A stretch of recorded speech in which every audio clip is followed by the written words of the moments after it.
It's morning.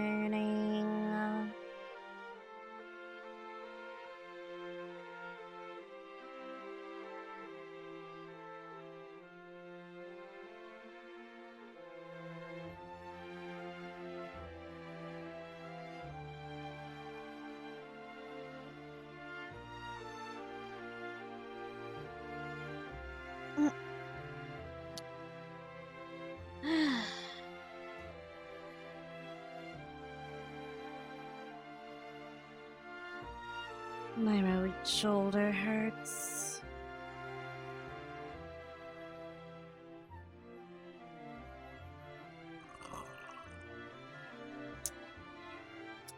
Coffee's good though.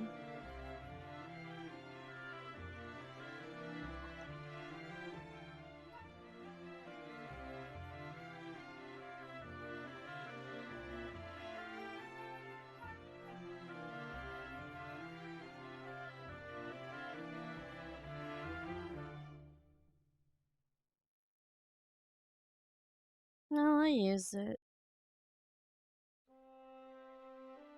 It's just no good on people like me.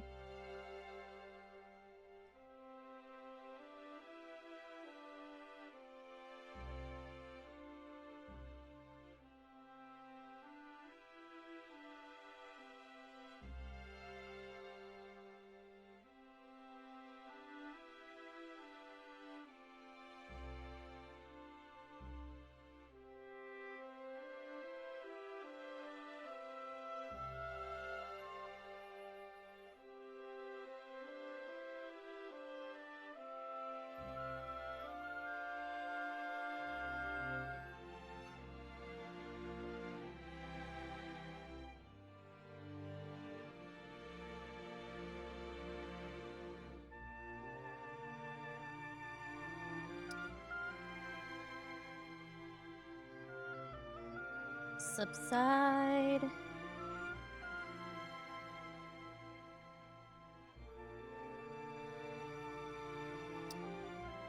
I don't think so.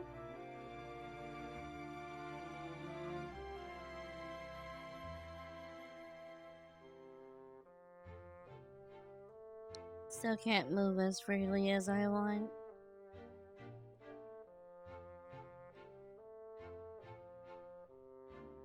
Without feeling any kind of pain.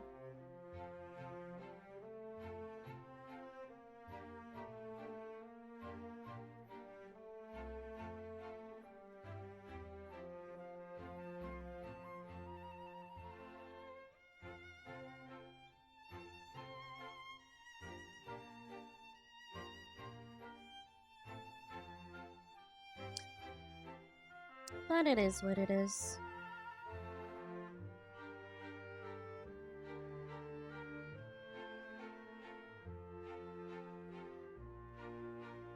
I'll live with it.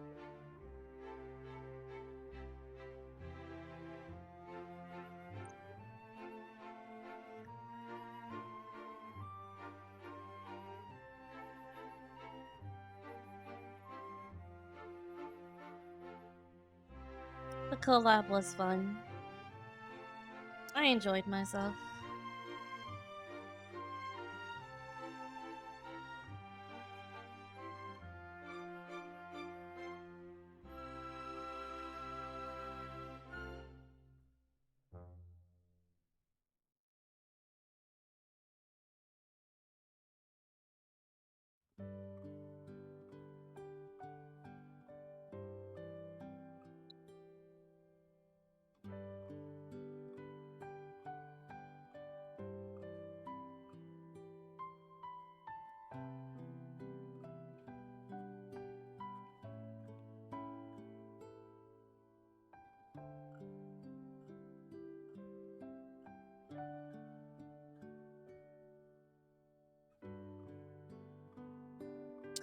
Ah,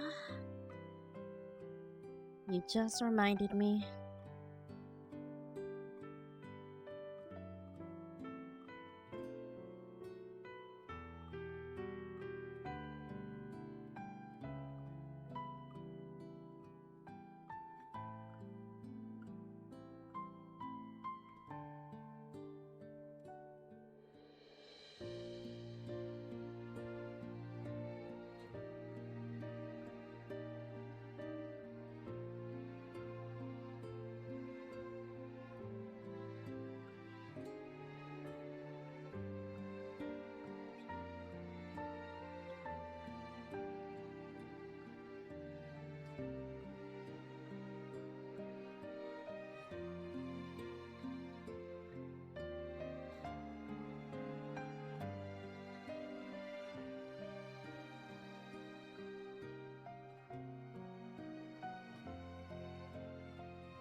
Okay, so the video should now be available to watch, at least on Twitch. It might be uploaded on YouTube later.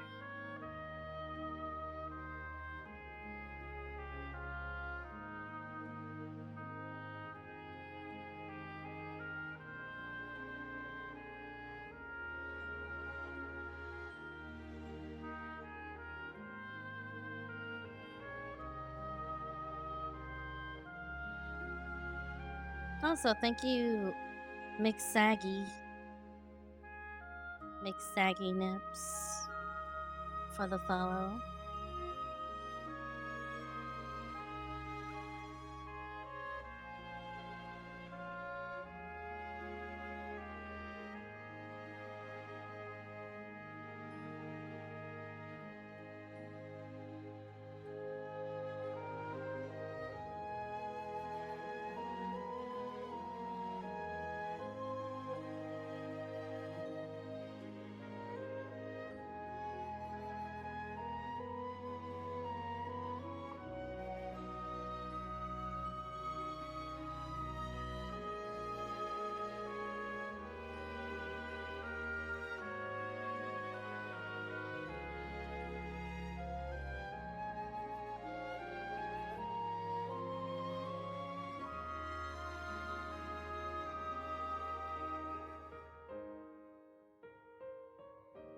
I suppose I should also tag it.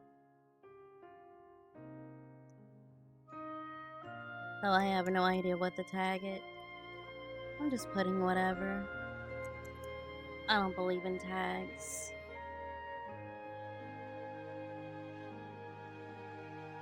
But we'll see if it works.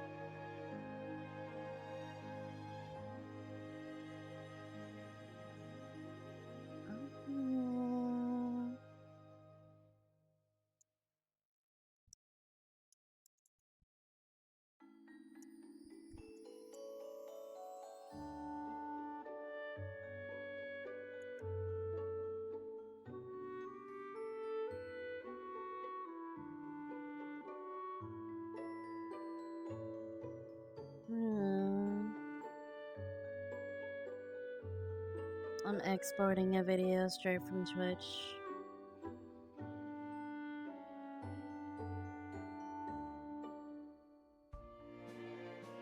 Because I don't edit.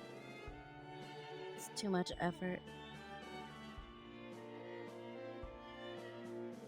By the way, hello Linares, how you doing?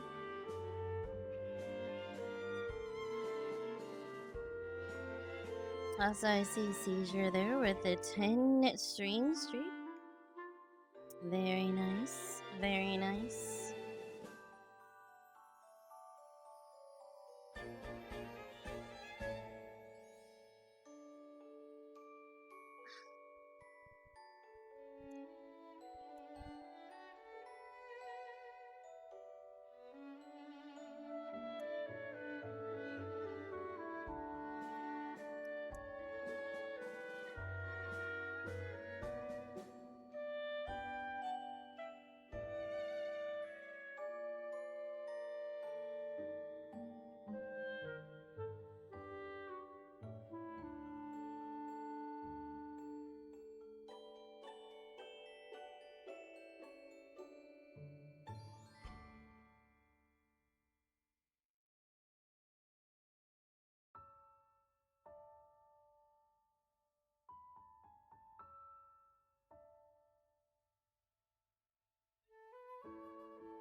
True.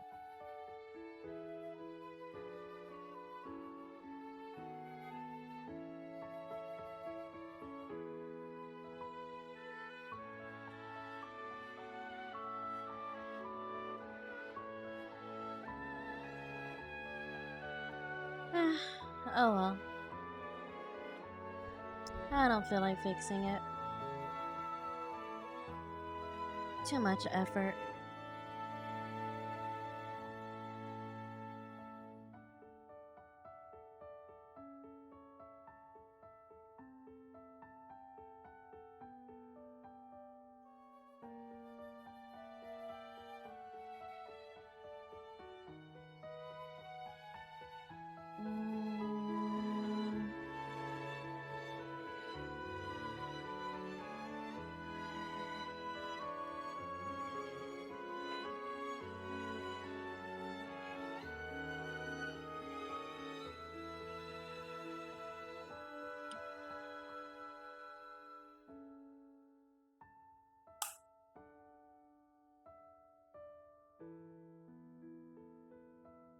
Think I'll have another cup of coffee. I'll be right back.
And I'm back.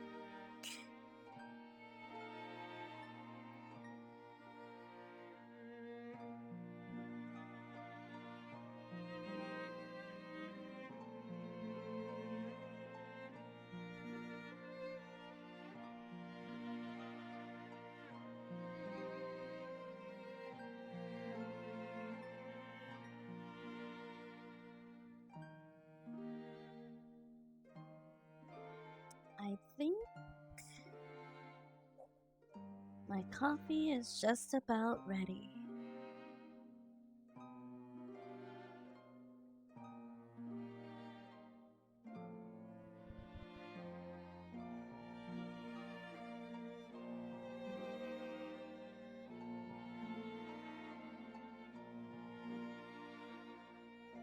Also, someone bought a song from me not long ago.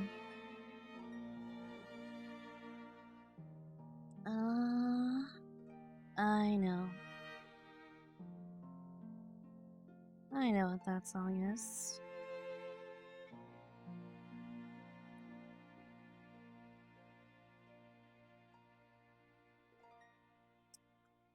I thought about redoing that one. Even if it is AI.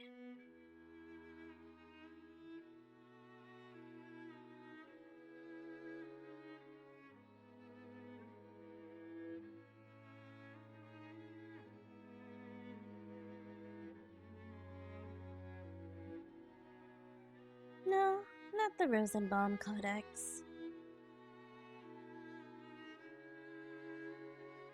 Although I do prefer that one over the one that was recently purchased.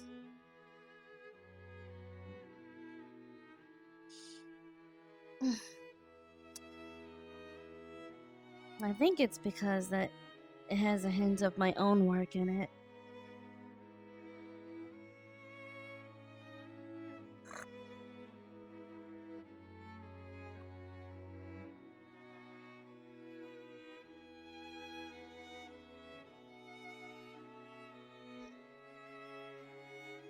Thank you very much for the 60 bits.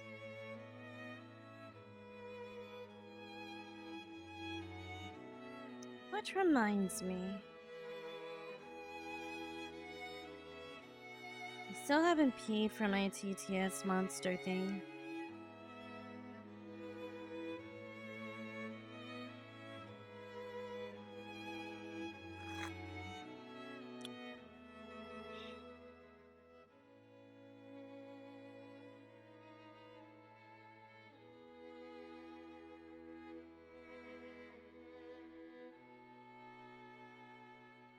It's just $20 a month.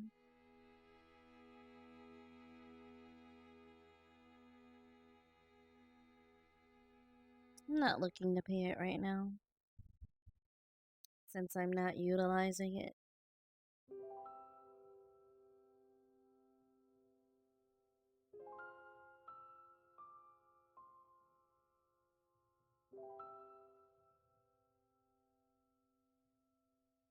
Hello, Celestial Melody. Melody. That was a mistake on my end.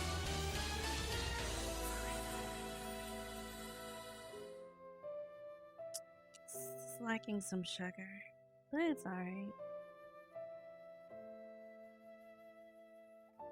Thank you very much, Benya, for gifting a sub to Stario. And hello,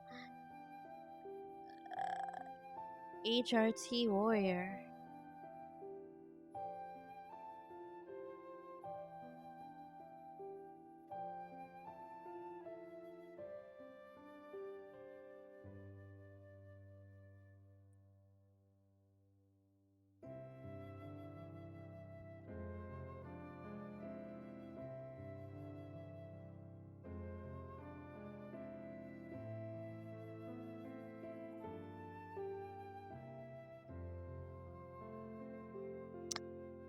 You want to ask before what?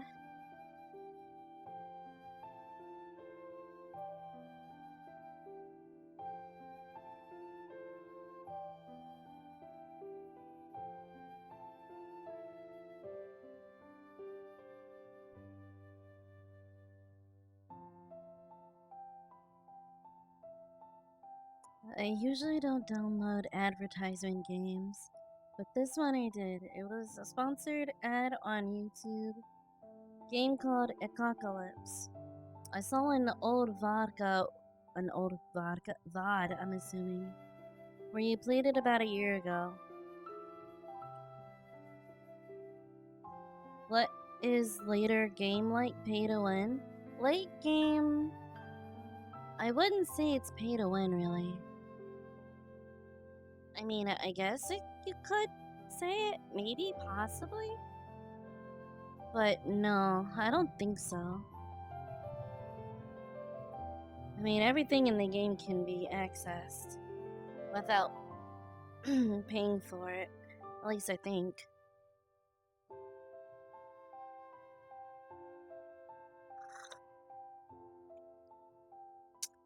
It's just a lot slower, if that makes sense.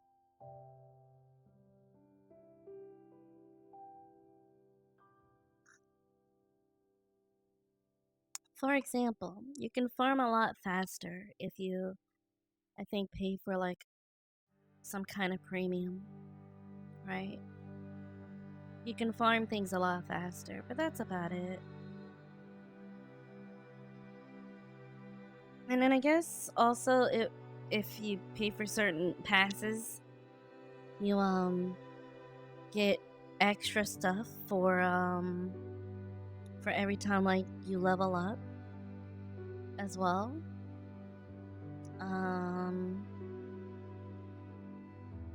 It's a nice little I guess you can call it somewhat of an AFK game, if that makes sense.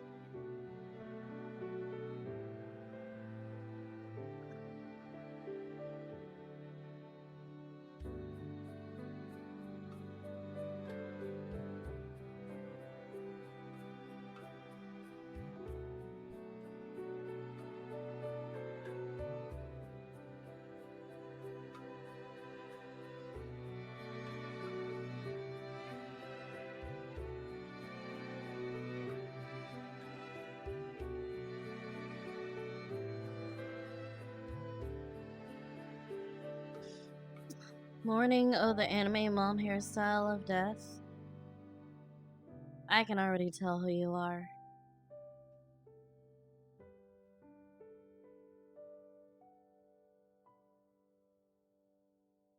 I can already tell who you are.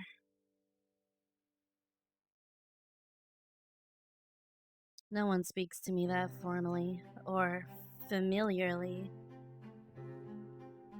without being one of my old time watchers.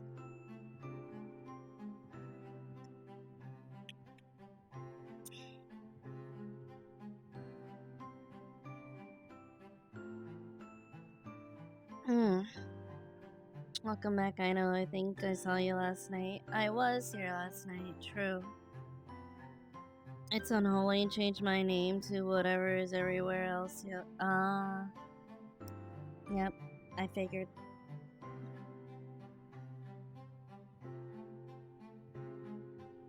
Have you been?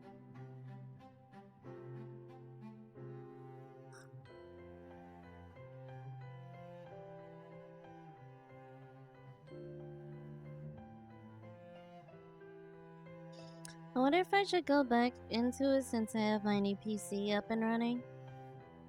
I did have fun playing Apocalypse. Apocalypse was actually pretty fun. I enjoyed it. I mean, I think majority of the characters there I didn't really care about, but there were definitely some that I did like. I think, who was it? Who was it that I liked the most? Man, I forgot her name. At first it was the sleepy girl, because it was like, you know what, so me, I feel that. But then there was, I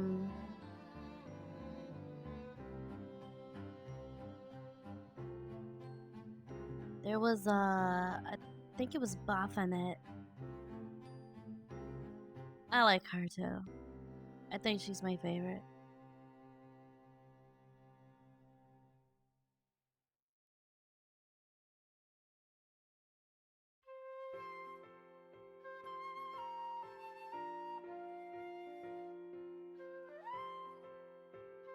Garilla was also another favorite of mine.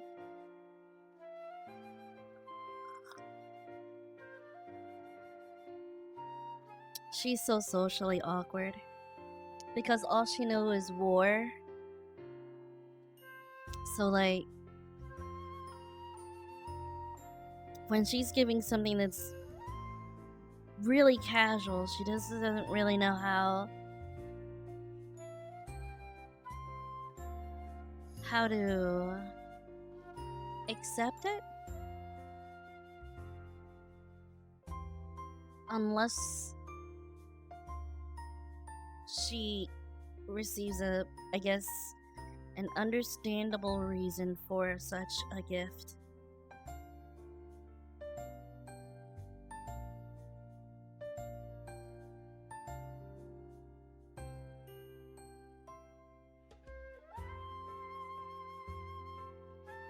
I guess you could say it's somewhat lost, or it's a pretty rare anime trope.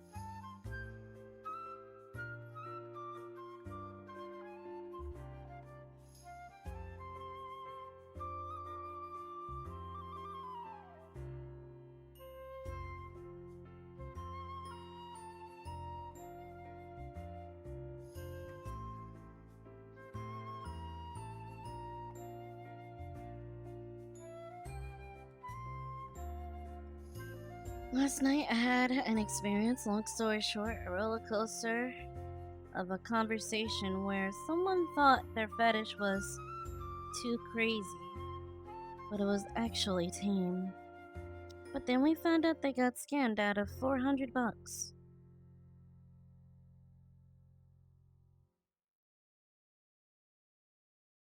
I think the scam part was probably the most interesting part of what you just told me.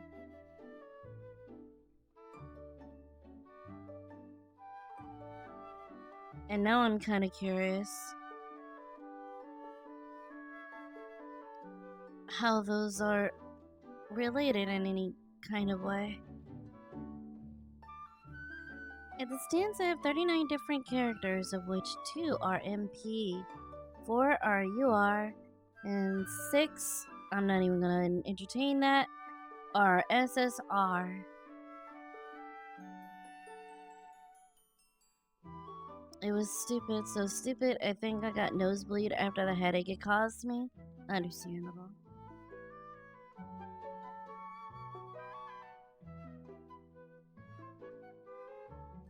My keyboard is busted and I can't get a new one at the moment. What to do under those sort of circumstances? When you don't have the money to get what would make things far more convenient for you.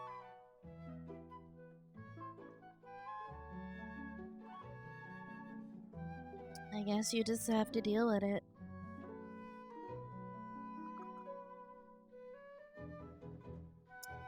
Until you can rectify the situation.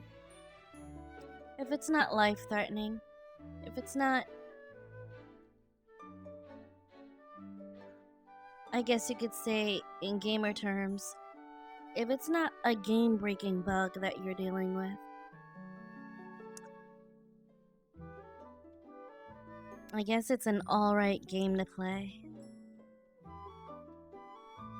Keep playing until the patches fix the bugs.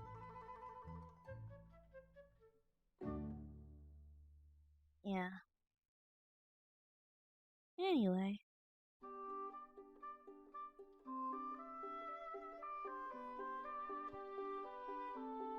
I'd ask how someone gets scammed out of $400, but I feel like it won't be surprising.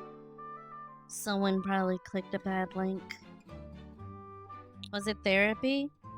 Yeah, it sounds about right.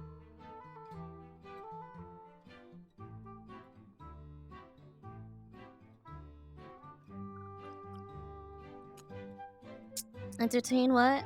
Yeah, let's not worry about it. I'm just gonna have you perpetually thinking about it. But we're not gonna worry about it.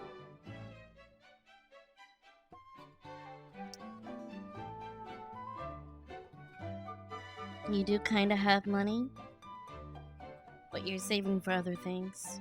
I'm gonna die if I don't get a new keyboard.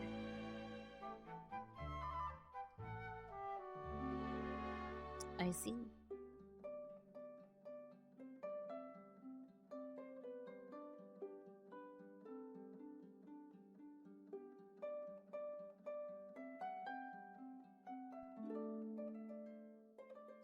Use it till the brakes fall off. Yeah, that's how you ride bikes. You keep getting on and riding it until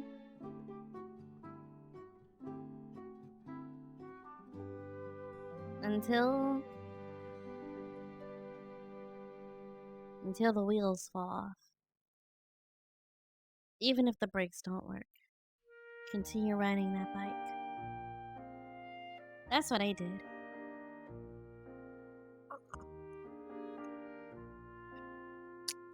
Then I kept scratching up people's cars, 'cause I needed their cars in order to stop.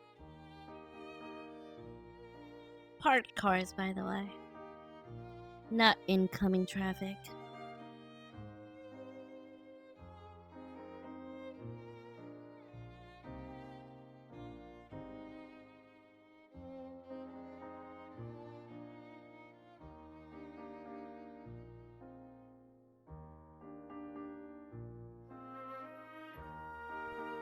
Your fetish can be considered harmful to yourself and others. So to counter this, you must spend $400 a week to my therapy session that will fix you in 2 to 5 years.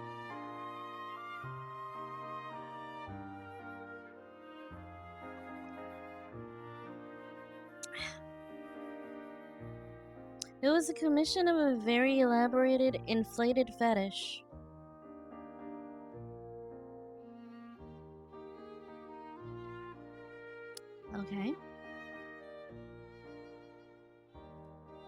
Not inflated as in the kink, but they use new words and stuff. But basically, they got really into roleplay involving being kidnapped and degraded at having their life ruined and wanted that animated. Cancelled it after feeling guilty, but didn't get their money back.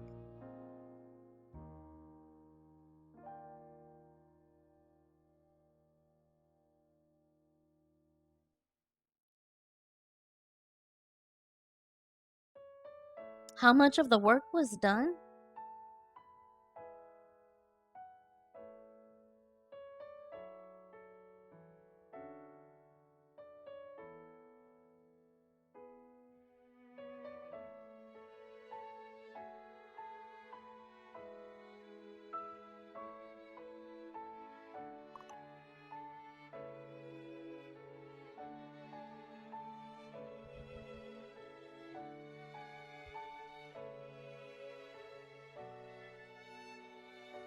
They had to explain that you don't agree to something, pay for it before they show you anything, and let them change what you explicitly agreed on. So yeah, they're getting a chargeback. Well, as long as they're getting a chargeback, I guess that's them's the breaks. That's that yeah. Hopefully that all works out for them.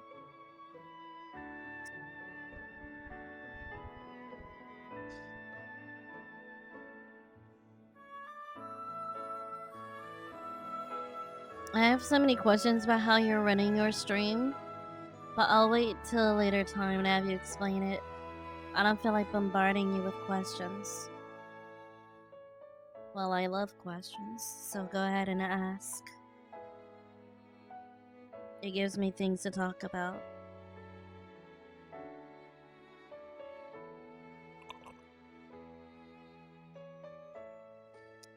Because I'm not a conversationalist.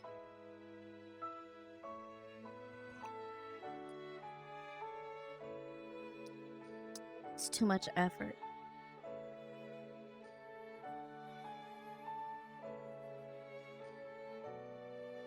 So $400 down the drain. Talk about fucking up big time. Yeah.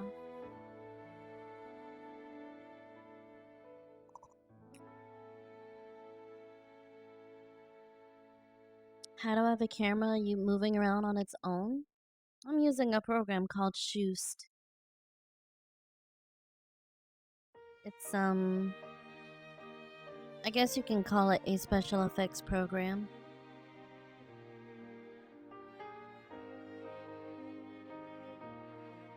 And in that program, you can put in different assets such as images, videos, windows, such as on like, you know, like your game program or whatever. Set up your little, I guess you could say, your scenery. And within it, there's like different, there's different effects, different, sort of filters and stuff that you can put on it. It's, you can find it on Patreon for $5 a month. I will say this though. You don't actually have to pay $5 a month to keep using it. It's just, to get access to the download. Right? And it's to support the content creator as well.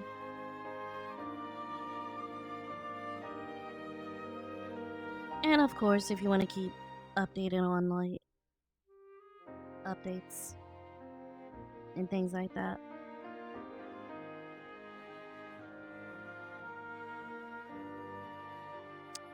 I'm currently using Shoost 0.16.3. I'm not exactly sure what update they are on now. I'm assuming it's update 16 still. But Yeah, you can do like different effects and stuff. Like, for example, you can have little smoke clouds to make the room foggy if you wish. You can change the color of the fog as well.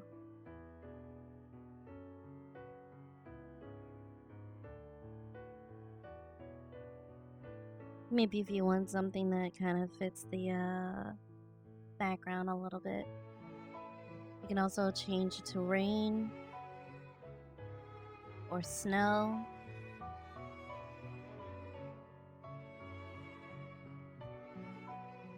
You can also do something like this.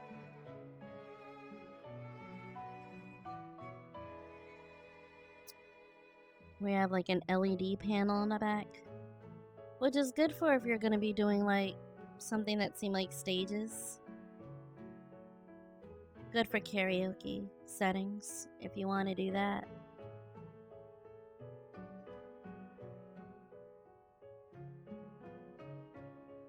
You also change the positioning of the panel in the back. Zoom it in if you want.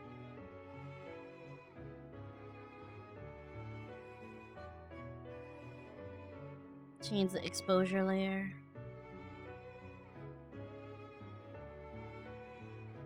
Or the background.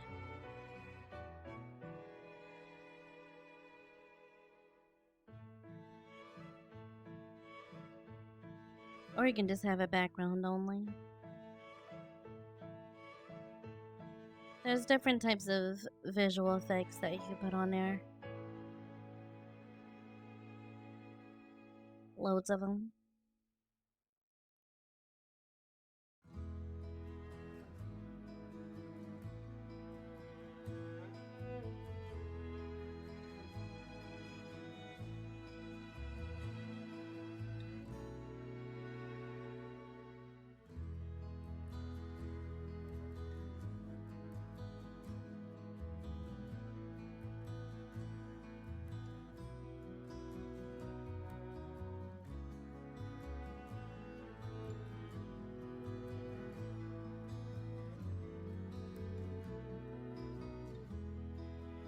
Anyway, hello Reverie, how are you doing?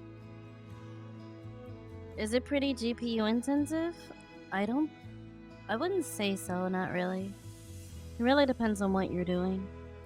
Like, if you're using with a video game, I mean, I guess it could be intensive. But I wouldn't say it's really intensive. But again, that really depends on what sort of effects you're using.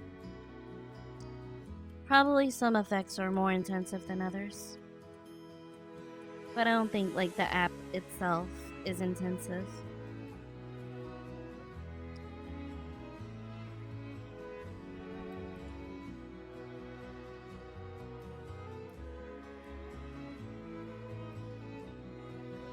If anything, I would say maybe it can be process heavy. About like, I want to say it ranges from, well, maybe it's not that heavy. It's not as heavy as a browser. Like if you were to have like a browser up while you're doing this,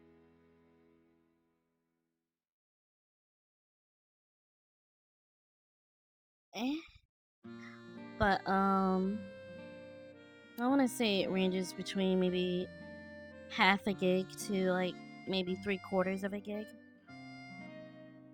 in terms of, you know, the memory usage.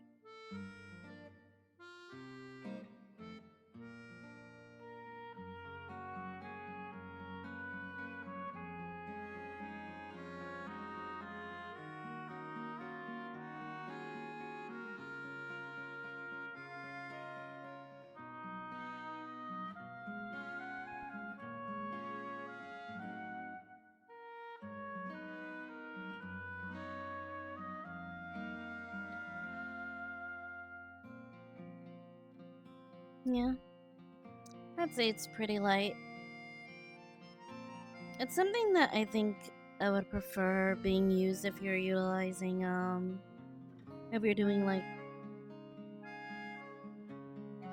chatting streams like this, right? I think, I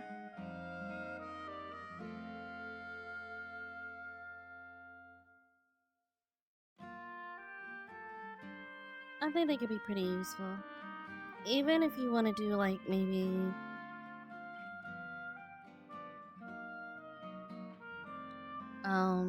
videos where uh you're trying to, how do you call it, visual ASMR, if that makes sense.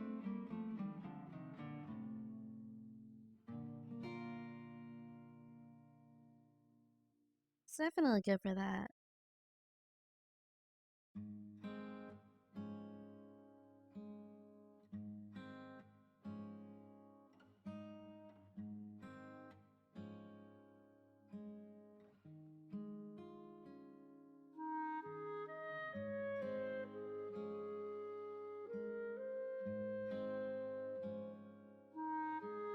You want to use it for when you do vent streams?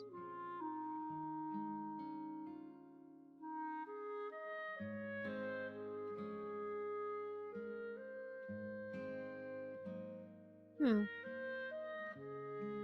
that could be interesting.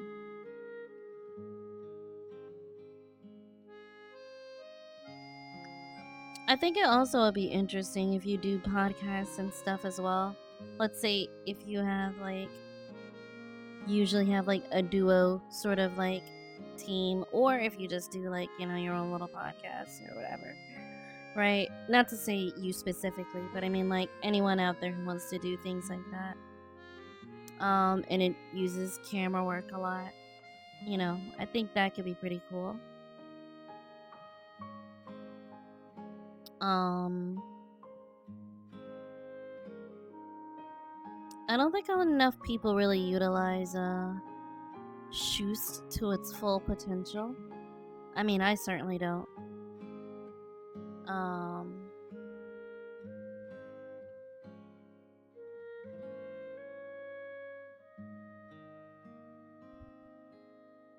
I certainly don't.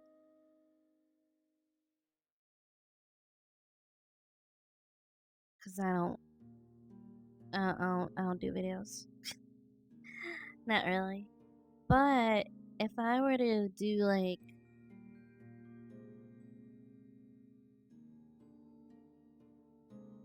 one of those eye-catchy videos where the camera's like really fast and super reactive and whatnot, I can see it being utilized for that.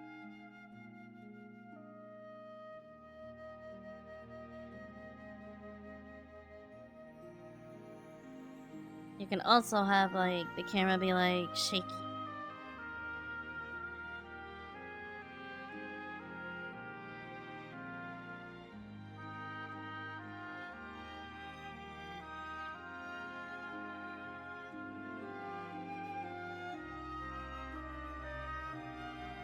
Or you can just have it move side to side like how mine's doing.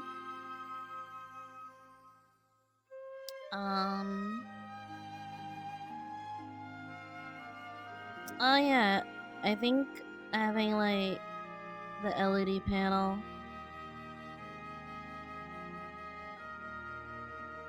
right? Have something like this. And then there's a camera flash effect. And then all I would need like is like a microphone, and it makes it seem like I'm at a live show or I'm performing a live show. I don't know if this model has a microphone.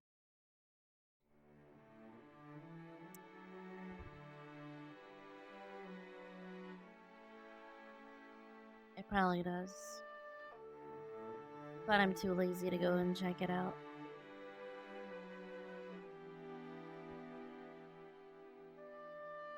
But it's something. to mess with. There's also like spotlighting effects as well. There's drop shadow effects, which you probably don't see right now, but there is a drop shadow behind me. I'm not talking about the outline, but if you pay very, very close attention to the left of me,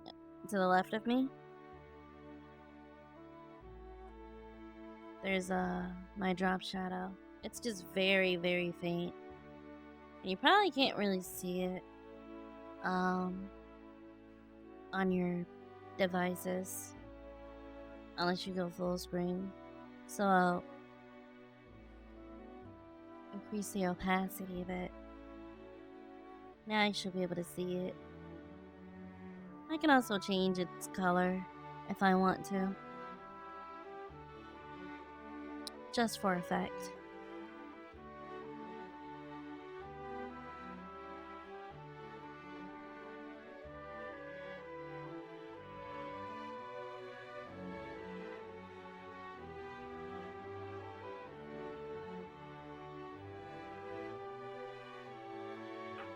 Can I use it as editing software? Not really.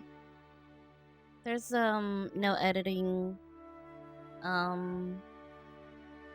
timeline or anything like that.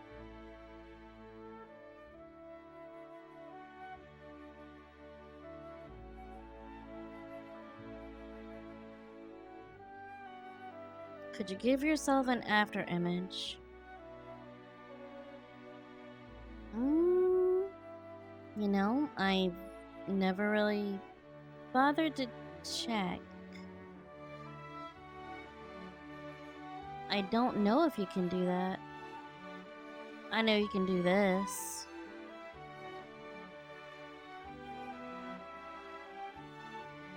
Maybe some veil grain.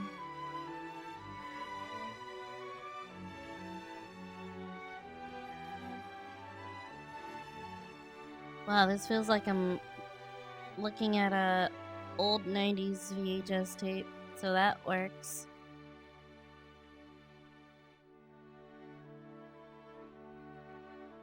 Old monitor sort of effect. You can have a vignette as well.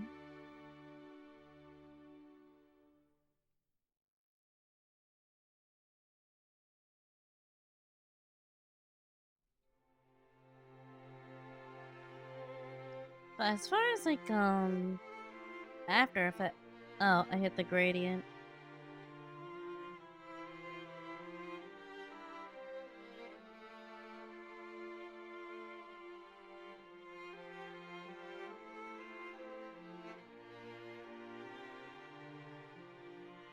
Am I blinding you? I'm sorry about that.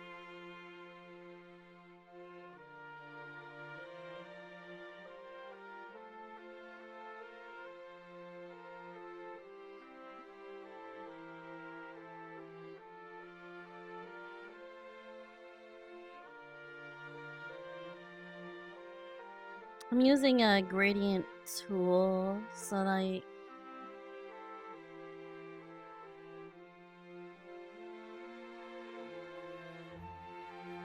you can kind of mess with the lighting or color lighting. I don't know, the coloring around your scene using 2 different colors.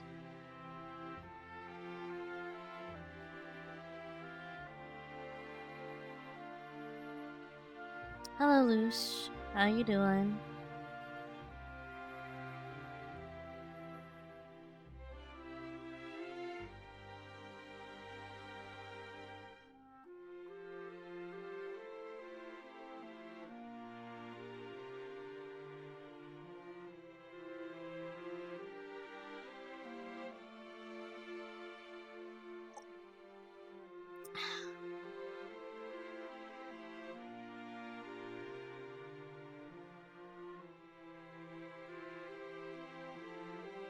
Just another day?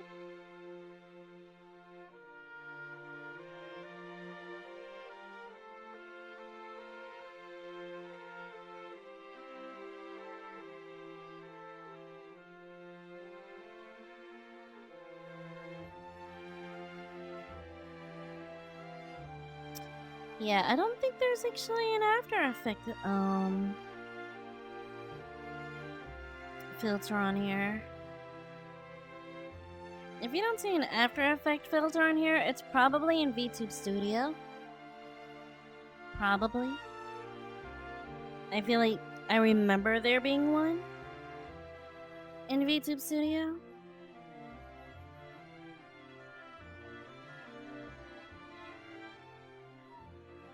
So you could probably use that instead.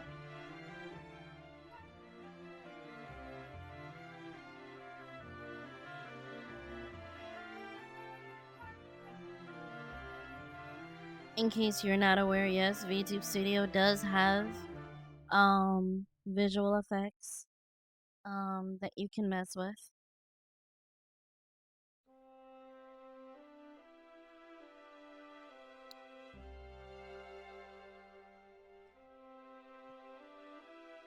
And so when you use it in conjunction with Shoost, you might get some interesting results.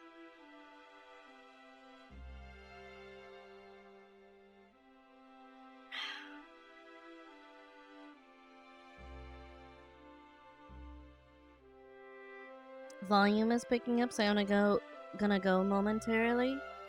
Volume is picking up? I'm guessing you're on the phone while packing?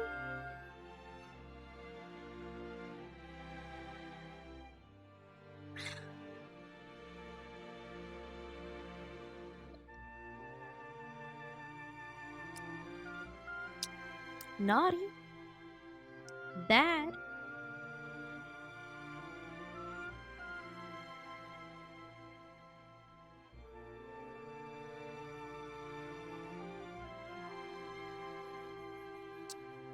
Anyway, hello Frost, welcome.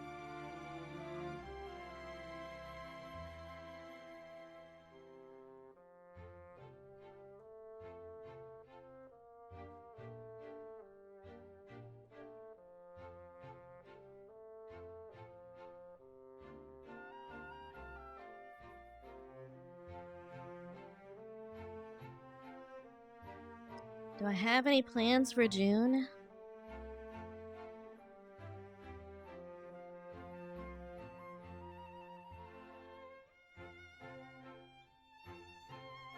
Well, since I know Father's Day is gonna be in June, I mean, I haven't planned it, but I do get the feeling that we might be doing something on that day, or around it. I probably should get my dad something.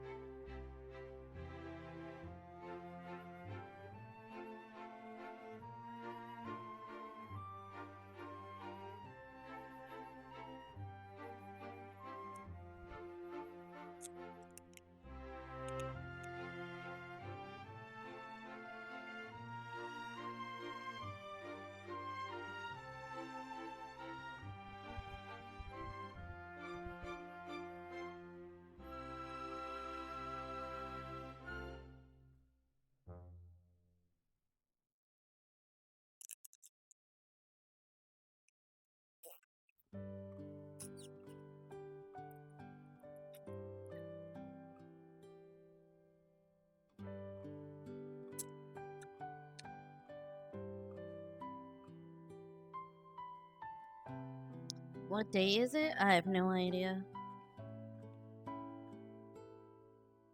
I tend to not really think about holidays and when they start, because they're never important to me. Except for maybe Christmas. I remember that one. And I also remember Halloween. But it's for different reasons, so not when it comes to that.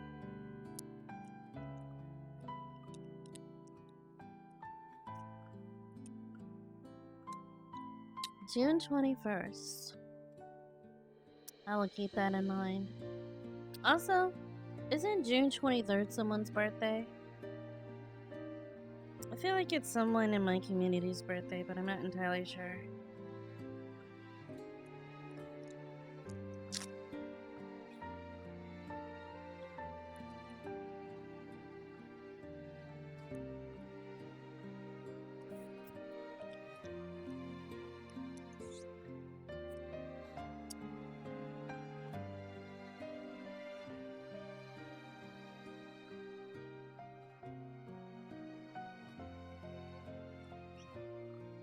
Ah. Yeah, it was the 25th.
I always forget because one, it changes every year, and two, my dad was never around anyway, so fuck it. You know, that's kind of like how I had looked at a lot of these sort of things.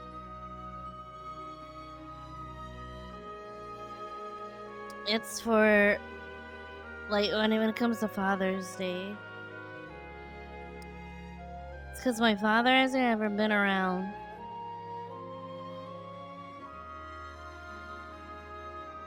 But, there's a lot of complications behind the reasons why.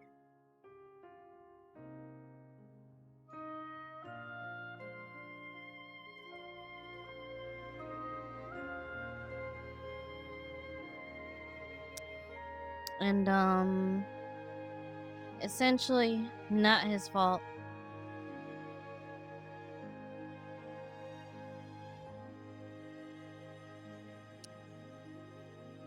Reasons were essentially reason why he wasn't around is because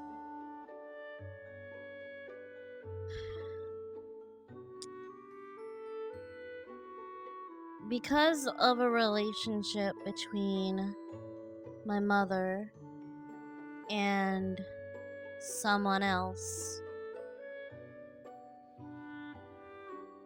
That someone else being who I thought was my father, told my actual father that basically he can't be around and it'll cause a lot of confusion and things like that. And so he was like, you know what? If that's what you wish, then okay. So that was the agreement essentially. And then years went on without me knowing who my actual dad was. Until well into my recent years, where I find out, oh, so that's my dad. Okie dokie. And this was something that he shared after the passing of my mother. And wanted to be like, we gotta, there's a lot that I have to tell you. And basically, we talked about it after, of course, getting confirmation that yes, he actually was my dad. So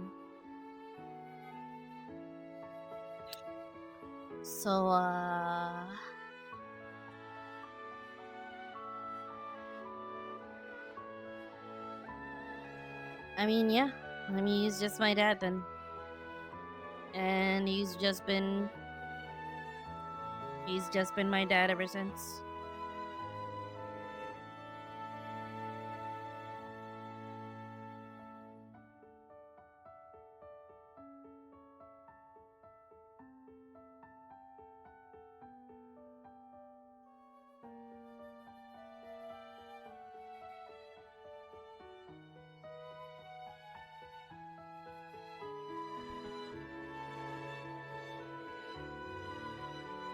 Hello, Biggs.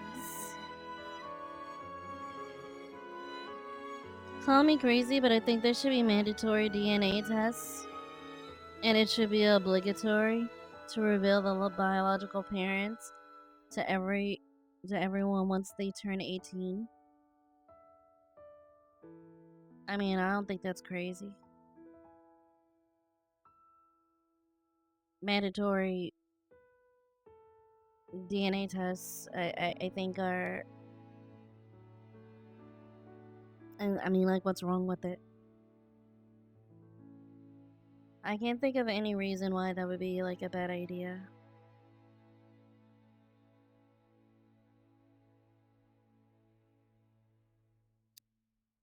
Can't think of any reason why that would be a bad idea unless it's like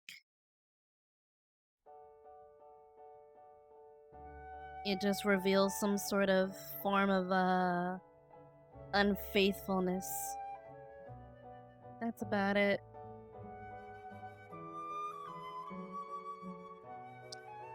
But other than that, I can't think of any reason why that would be a bad idea.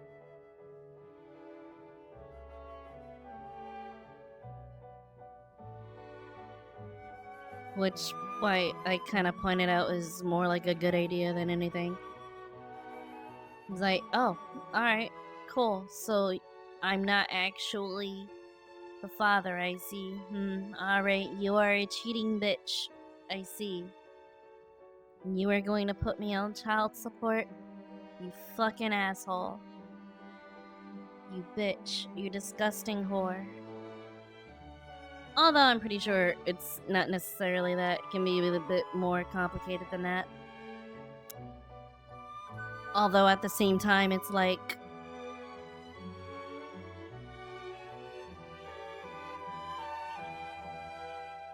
I don't know.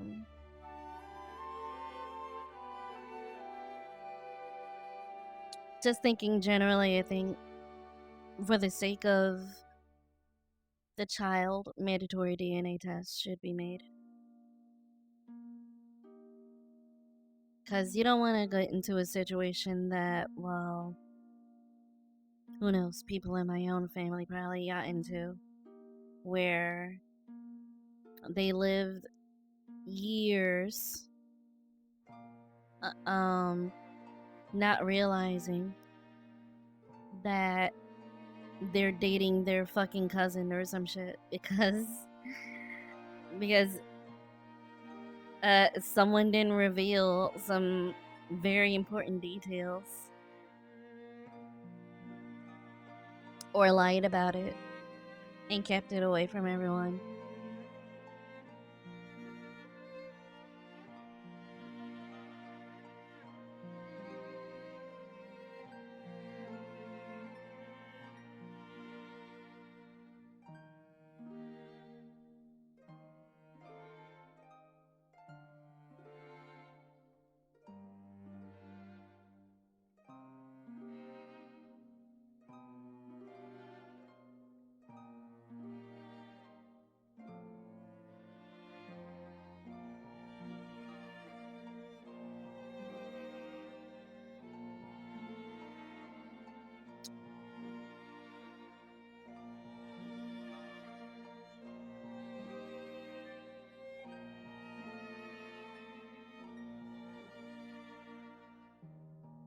Reach him? Oh no, he reached us. It was more like a thing where it was just like, whenever he came by, he didn't come by as dad. He came by as mom's friend. So it was just really, I never really suspected anything. Except for that one time during my childhood, where my mom asked me, how would you feel if this friend of mine became your father? And I was like, oh, I think that'd be cool. Because, like, the alternative is, you know? So I was like, yeah, that'd be cool. But she never, like, went beyond, like, telling me more about it or whatever. It was just kind of a weird, strange hint.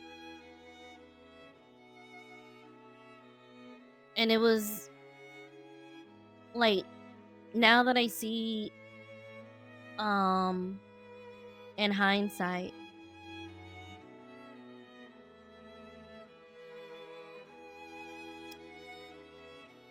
I think she was relieved that I was okay with the idea of him being the father.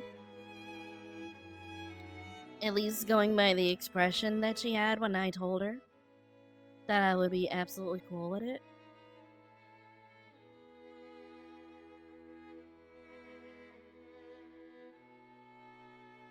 But I guess she still also had a lot of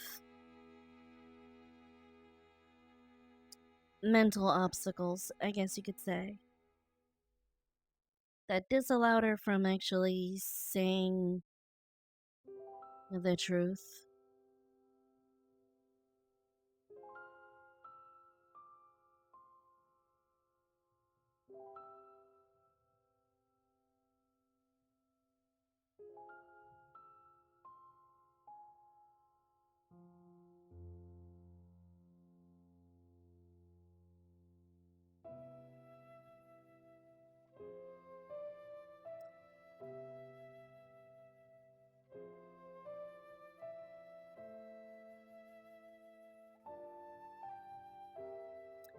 My dad came by,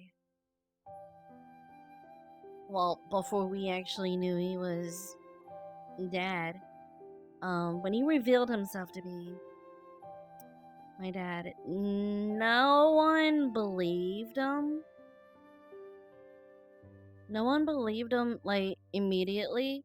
Well, I don't want to say no one did. People who didn't really know our family believed. It was like, oh, that's cool. But our family was kind of like mixed. I was more like, I'm willing to believe this because the alternative is, well, it's kind of dumb. But,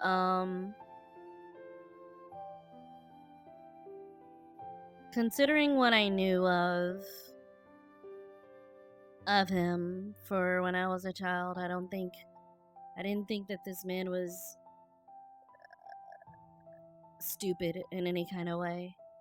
So, like, well, I don't understand why you would just go ahead and announce that you're the dad. Like, I don't see any upsides in doing that other than you want to reconnect with your child. So I was like, I'm willing to, like, believe that. Otherwise, you want to incur a whole bunch of child support. But,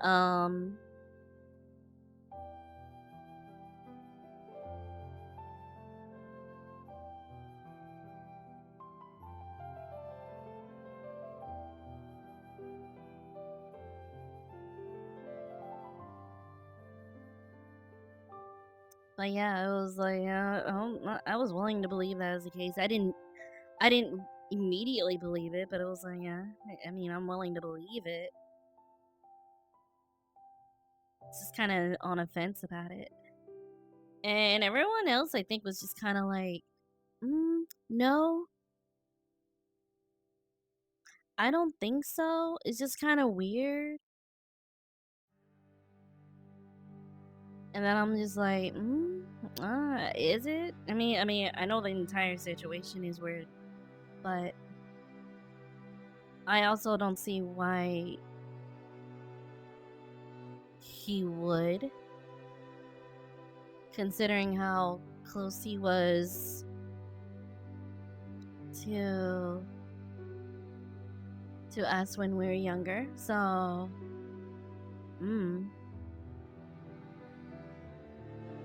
I don't know.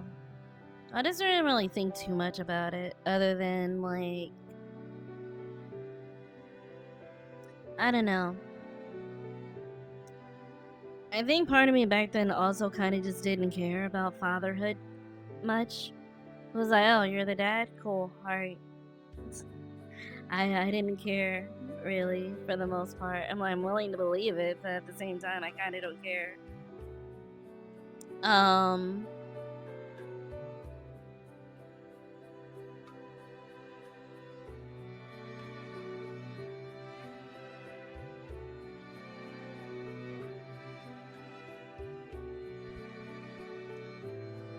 So,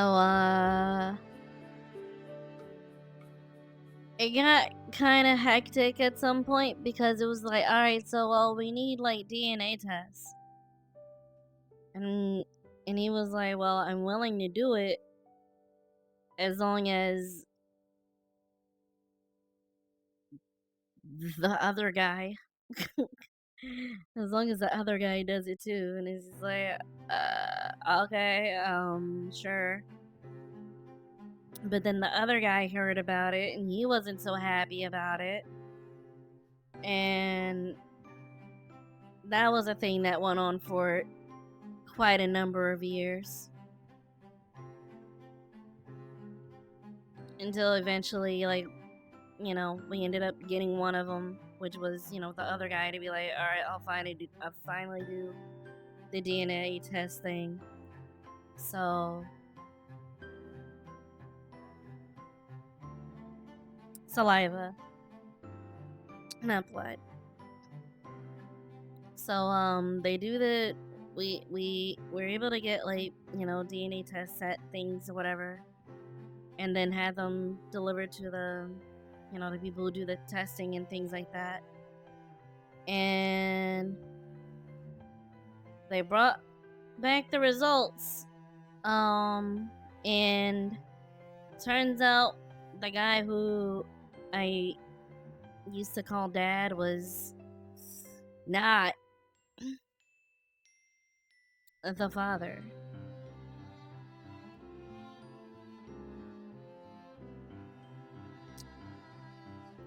He had I think it was like a 0.01% match or something like that. I was like, oh shit. Damn. And the other guy had like 99 point, well, the other guy being my actual dad was like 99.99%. So I was like, well, damn. Well, there it is. There it is.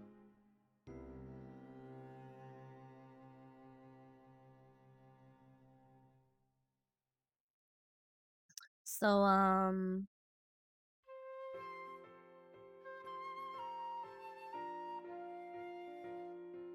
was like, okay. So that's the thing. He's our dad.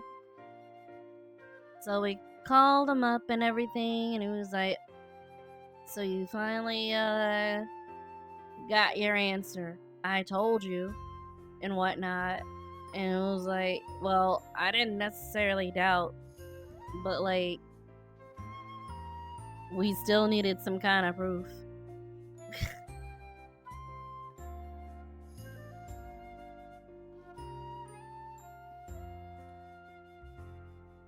So,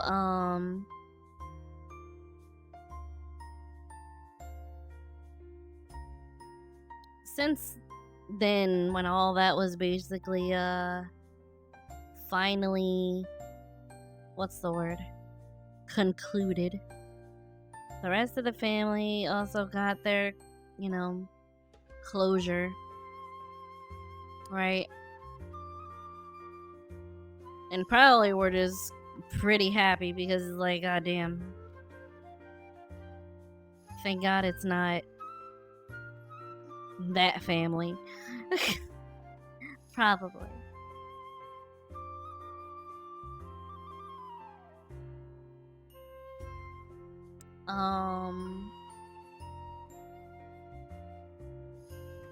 And you know what's really sad though? The other guy, I didn't really have any issues with, really. Not personally or anything like that, but at the same time, I also didn't care about fathers like that. But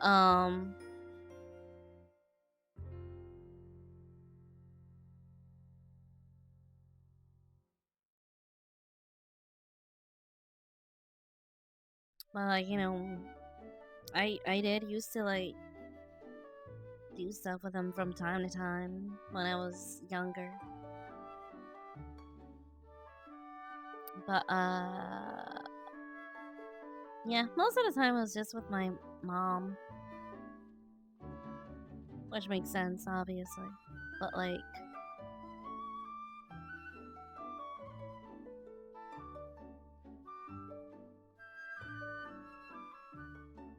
oh, that was just kind of the setup she had, where all the guys that she knew were just kind of like away from her and would sometimes spend a day or two or a week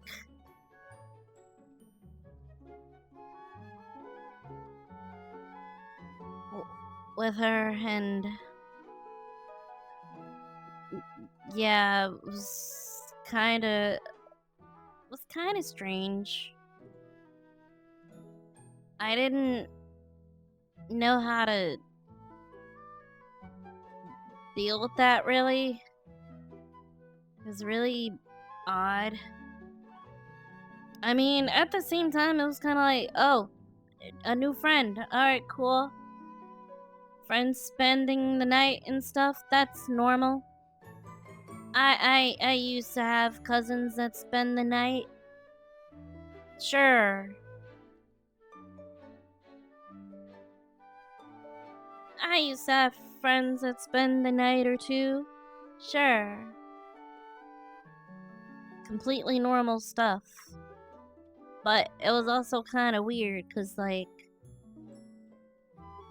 each one kind of wanted act like they were a dad. So it was like, what? I don't know how to. I, I don't know you.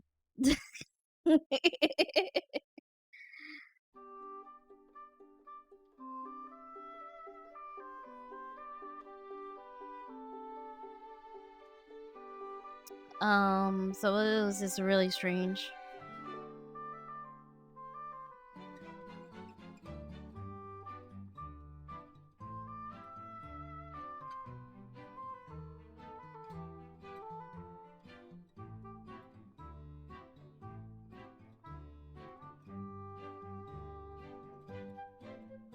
And I think because of that, it kind of really.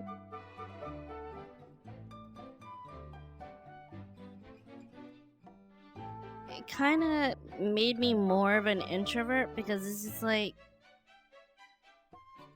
okay, well, I can't really connect with this person because this person is going to be gone within like a week or two. And I'm never going to see them again. And these are like older people, so like I can't possibly relate to this individual at all. So I was like, I don't particularly care. You know, I can't really care about this individual if they're gone. You know, I can't really connect with them. Don't really like them, and if they're gone, it is what it is. So I don't know. I think there's only really been like one or two that she befriended that actually kind of like, had like some connection with. And one of them was who I considered my godfather. God rest his soul. He was a, I guess you could say, somewhat of a music producer. Not really. I mean, I guess he produced music, yes. But he was also an electrician. So I got into like some engineering and electrician type stuff whenever he did things, and I would just be around because he would take me and my sister places and stuff. When he had to do like work around somebody's house or whatever, and we were just there.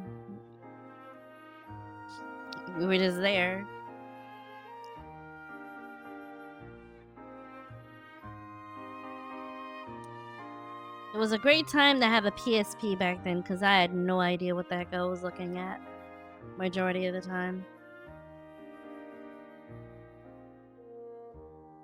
What instruments did he play?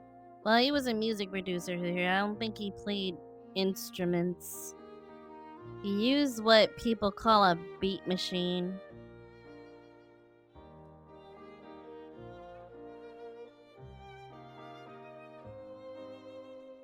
And vinyls. That's what he used. He used vinyls, beat machines. He was that. I guess you could. Well, I don't want to say he was a disc jockey, though he had the skills of one. So I guess you could say he was a disc jockey. I don't fucking know. Perhaps. DJ and producer and electrician. And also did a little bit of engineering and stuff.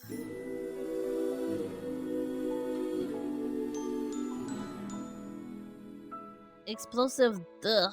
Thank you very much for the follow.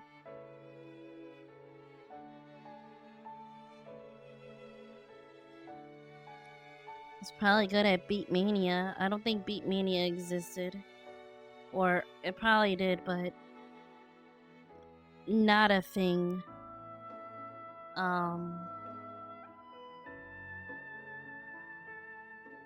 I know what Dill is. I watch Dashi.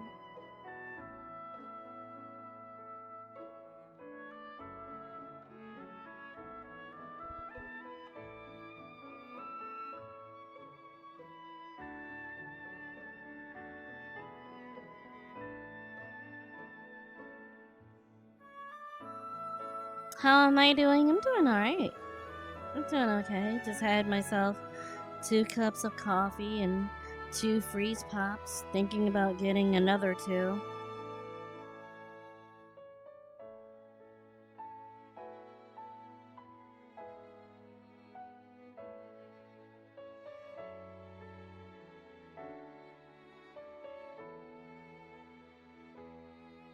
Did I have a breaky? Is that a European way of saying breakfast?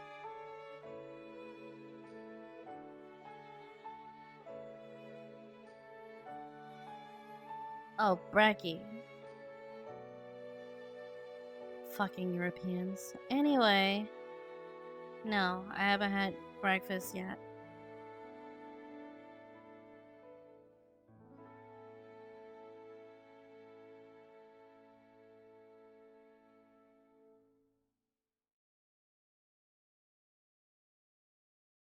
I haven't had one yet.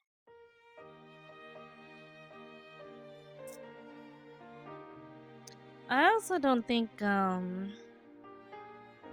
don't think my local cafe is open right now. It is Sunday, I think. So I don't think they're open right now.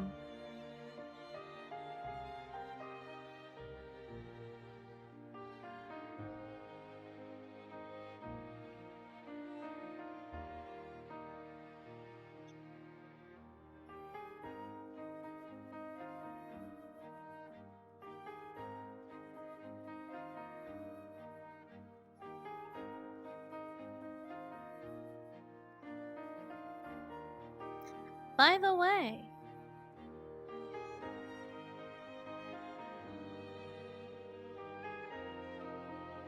who here plays Zenless Zone Zero? I just got Starlight Billy yesterday. And, I want to get his weapon.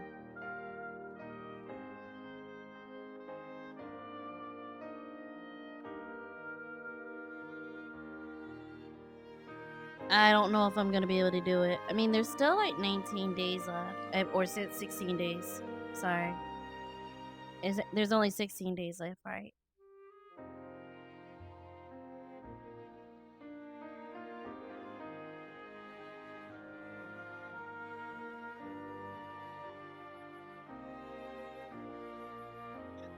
So I gotta build.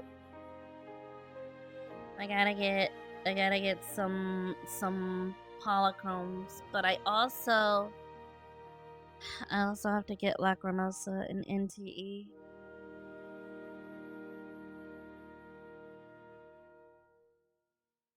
Can do story and event stuff. Oh, fucking story. I hate season 2 so much. Alright, I just gotta get over the Ye Guang part, which, oh my god, it is I didn't realize how boring it was. Like, I knew it was annoying, but fucking Christ, it's so boring.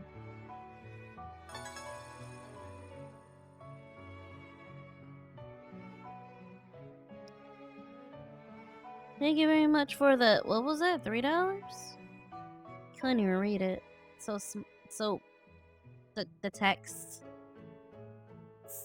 it's bright letter over bright color, so it was very difficult to look at, to see.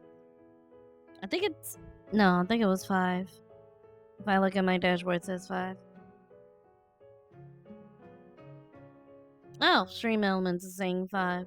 I don't know why that didn't show up for me until later. Yeah, the skip button is right there, but there are some things that you can't skip. And even if you could skip, it's still boring as hell. Like, I was skipping quite a lot when I was playing it, and I was just like, yeah, you know what? I'm tired. I'm gonna have to play this again later.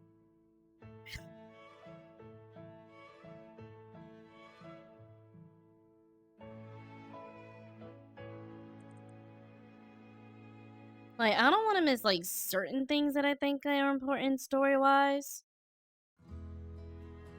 But I skipped a lot of whatever Ye Guang was saying. Because I don't care what Ye is saying. Only thing I can get from Ye is that I'm a good girl. I want to do good things because goodness is good. And if good is good, good shall be good. Good forever. I'm also forgetful of things because I am a good girl who never doesn't want to do bad thing because I'm good. And good is good. I'm good. I love being good. This is like, that's nice. Anyway.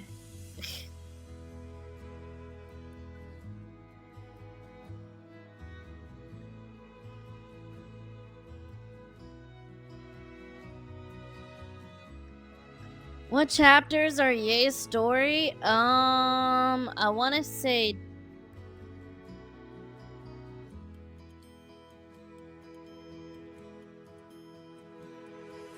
I want to say 2.5 and 6. I'm not entirely sure what am I on 6 or 7?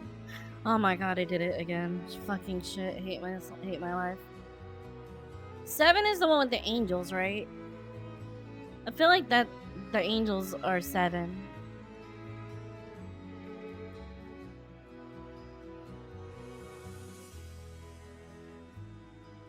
Is that right? And then 8 is 2.8 is 2.8 is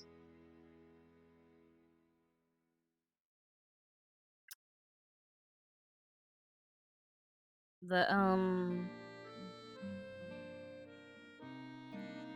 NEPS chapter.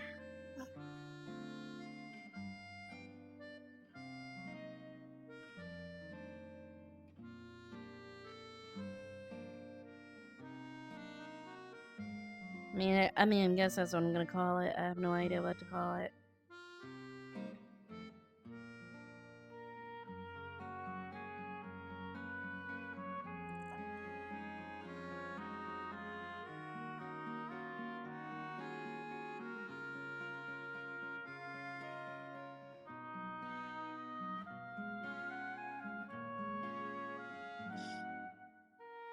At least it's not DMC level bad story, right? Well, when you say DMC, which DMC you're referring to?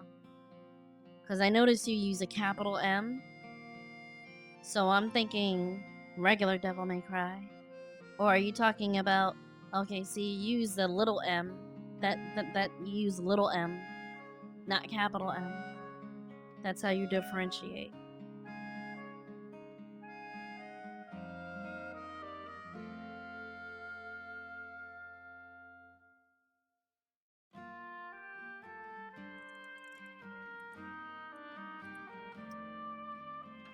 Now, the reboot DMC is, how do I put it? The story is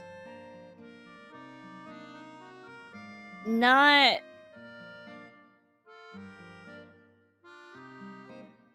good. I don't know. It's weird. Like, okay, the premise is good, right? But it's not. But it's also like not original. Like, guys. The government are demons. The advertisements and stuff. It's a psyop. They're just trying to control you. Oh man, that's so next level. It's like, wow, this is not Devil May Cry at all. Wow, this is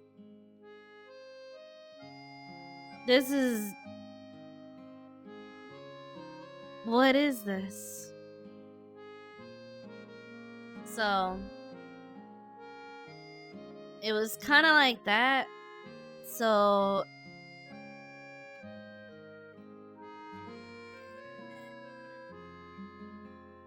it's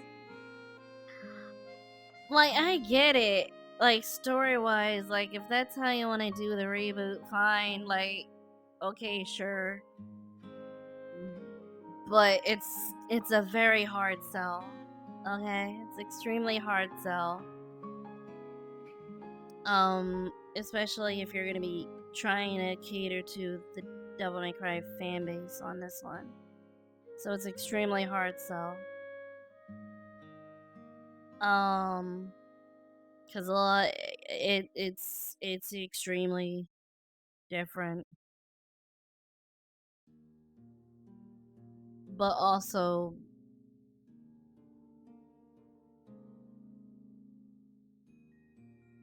it was also pretty ass. Not to mention how the PR around it was so terrible. How Capcom was treating the fan base was awful. How Ninja Theory was treating the fan base was awful. How game publications, how they handled everything was terrible. It was just bad all around.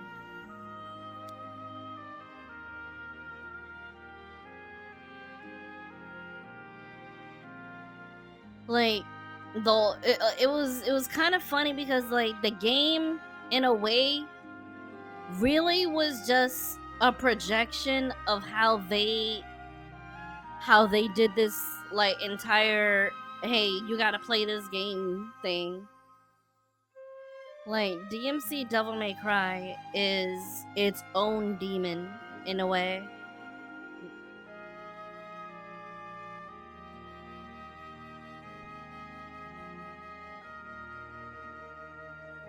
Because it was like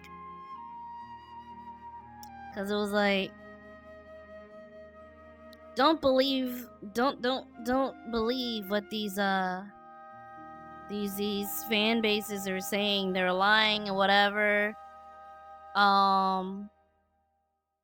Just play the game, give it a chance, things like that. And it's just like, oh, I don't know, guy. I don't know, friend. Like, you just basically insulted the entire fan base and then tell us to play the game. It's a hard sell. It's terrible. It's not a good idea. Like, this is just kind of like how I look at it. If you're being rude as shit to me as a potential consumer, I'm just not gonna support you. Like, it is what it is. Right? So, so yeah.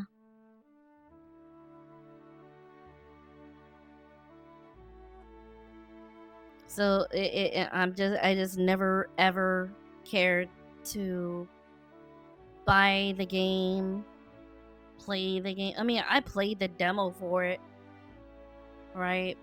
Because, you know, they let out the demo. I was like, alright, fine.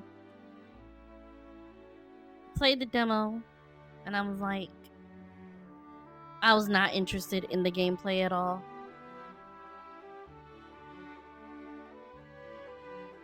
It was just so ass.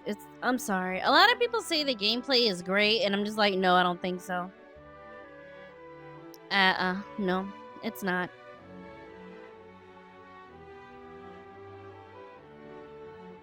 This gameplay does not make me feel engaged at all.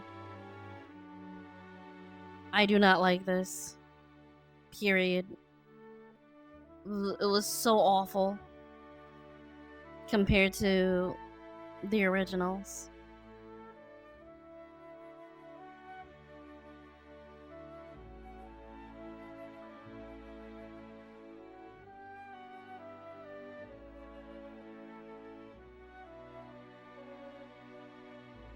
Like, I really felt like I was doing nothing in that game. Like, it doesn't feel like my attacks were doing things. If that makes sense. I don't know. Like, I don't feel like I, as the player, was really doing anything. I don't know how best to explain it. It's like, if I'm not, if my fingers are not like going crazy all over the controllers to perform combos,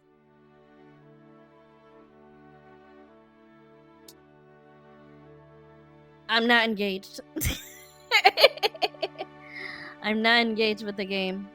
Not.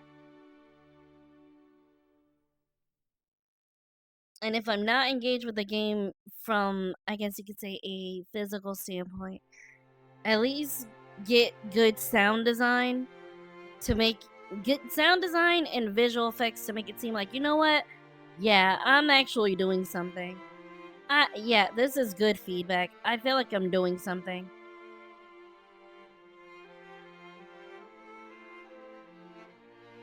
Like, take Zenless Zone Zero for example.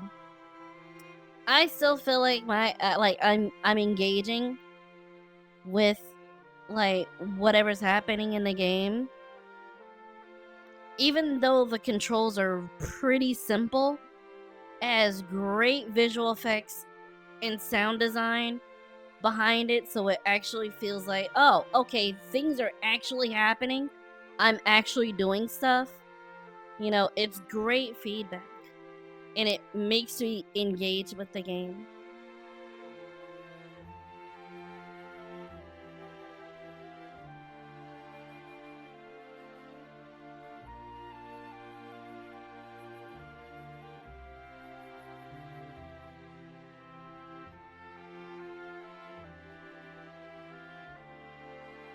But yeah, DMC Devil May Cry doesn't really have anything like that.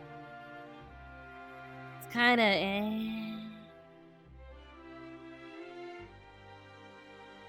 It's a very colorful game. I definitely will tell you that. Colors are very saturated in that game. Damn near blinding. But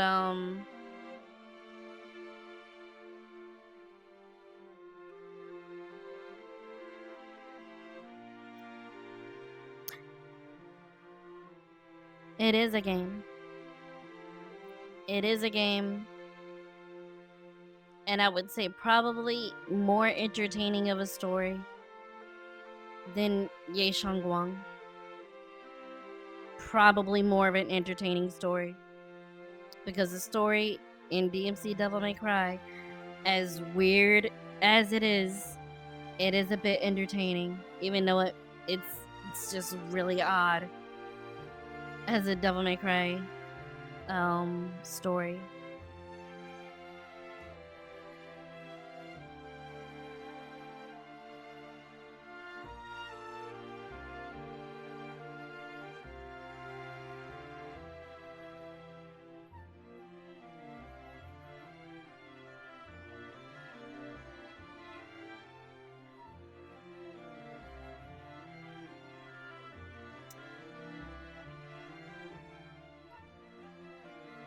I have a bigger yeah. Very classy, Virgil.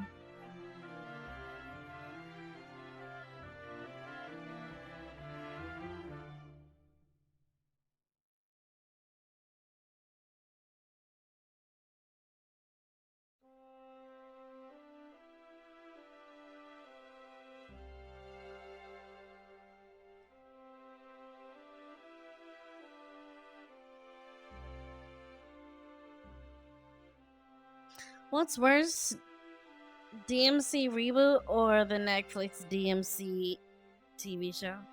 Let me tell you this. I didn't even watch it. I didn't watch it. At all. I didn't. Because that would require me to actually support it by paying Netflix for that bullshit. It's terrible. From what I have seen though,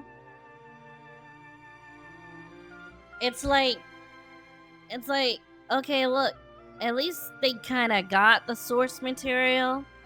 They got some familiar characters and stuff. But it kind of took all that and said, I'm gonna make my own fanfiction.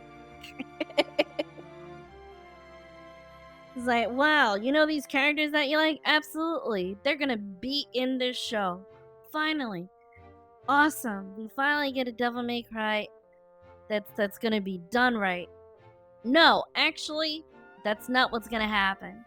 I'm gonna make my fan fiction a reality. It's gonna be absolutely official. Totally 100% the way I want it, because I love Devil May Cry and the way I love Devil May Cry. Virgil, no, he's not a badass. He's a character that gets taken down by fucking pea shooters and tasers. Yep. Yep, yeah, that's Virgil for you. Half demon son of Sparta.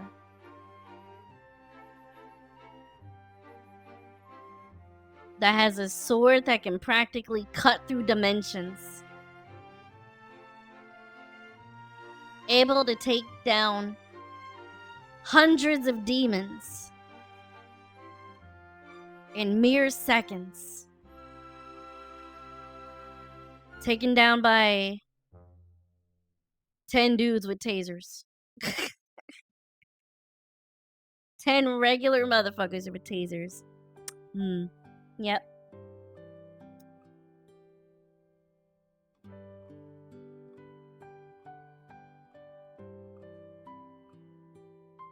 Huh? Correction, son of Ava.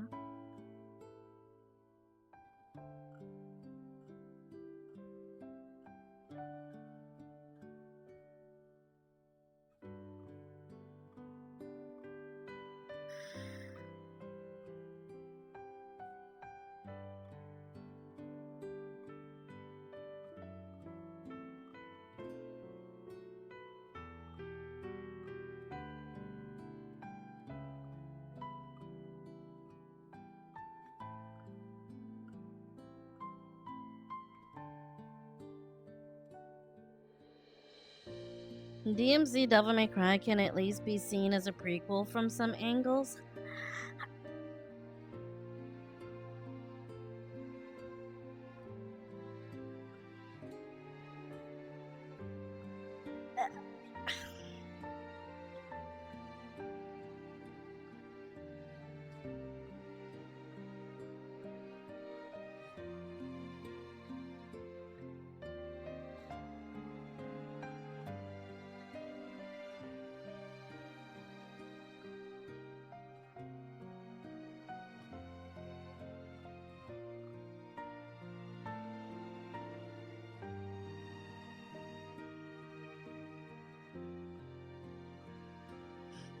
Yeah, I understand what you're saying, prequel to all the other games, but I can't see how. I truly cannot see how.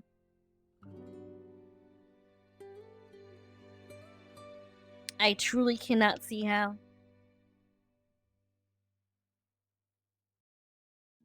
Unless the only angle we're going by is that, hey, Dante gets white hair at the end.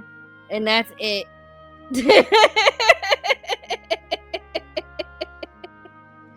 Dante gets white hair at the end. Then he opens up Devil May Cry or some shit.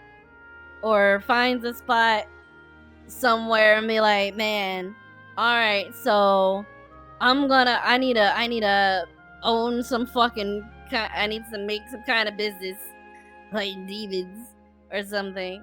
But like, there's way too many, like, there's far too many contexts within DMC Devil May Cry that you can't possibly see there being a prequel, seeing it as a prequel, unless you just ignore all the context beyond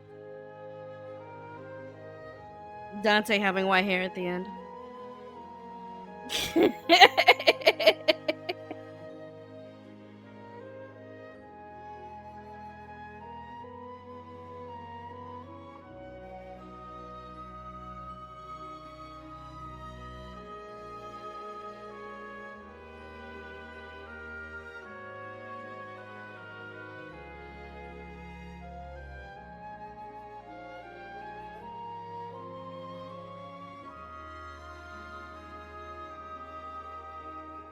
I knew it! Nazca, I knew that's what you're thinking. I knew it. I fucking knew it. I fucking knew it. I knew that's how you looked at it. That's retarded. Oh wait, I'm sorry. I need to be a little more demure. I'm sorry. I find that what you have said to be utterly ridiculous.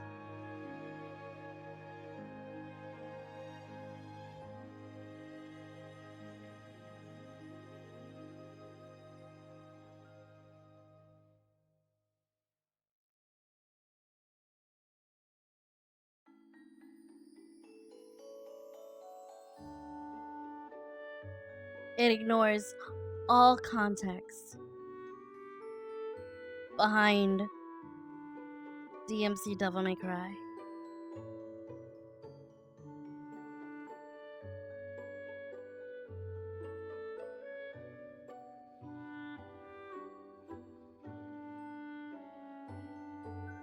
That would be like saying the alternate version of myself who happens to be younger age, who goes through a completely different situation and is born from completely different family who just happen to share similar names, who undergo different trials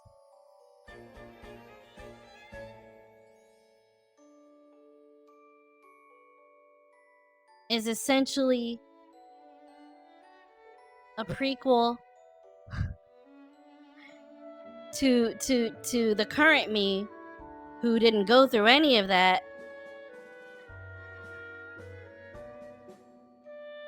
and is completely unrelated to everything that they went through, who they know, and so on and so forth.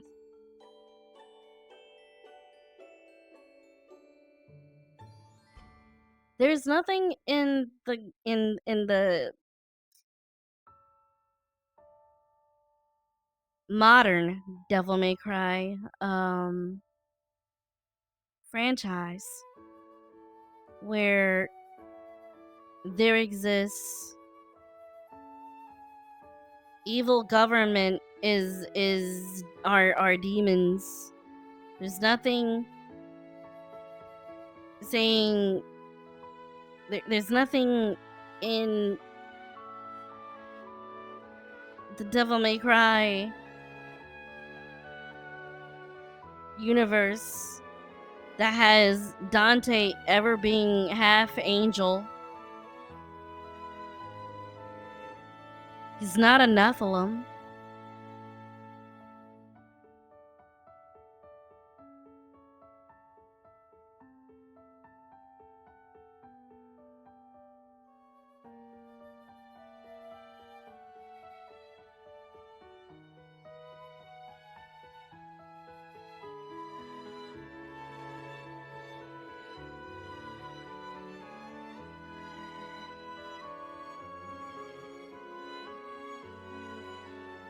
It's crazy how you ended up in the Call of Duty Zombies timeline, then went to the Ben 10 universe before getting to where you are now. Totally what happened in Alice's Lore. Exactly.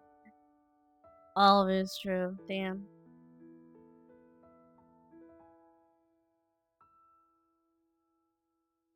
Half angel? Half demon? Yeah, that's Devil May Cry reboot. He's not half human, half demon. He's half angel, half demon. And his mother, I believe, is an angel. For whatever reason. And his dad is a demon who's tortured by Mundus. He hasn't died, by the way. He's just tortured eternally by Mundus. And Dante and Virgil don't do shit about it, by the way.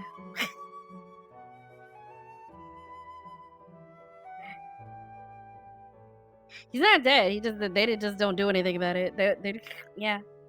So anyway, Sparta is, yeah. He's just tortured endlessly, and they're just like, all right.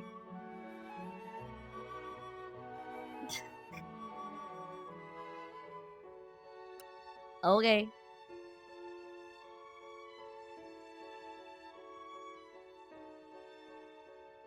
Them's the works, I guess.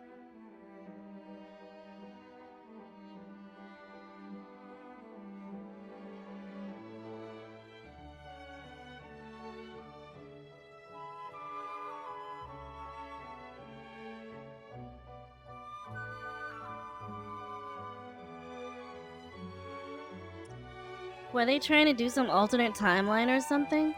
So here's what it is, right? Originally, it was going to be a prequel.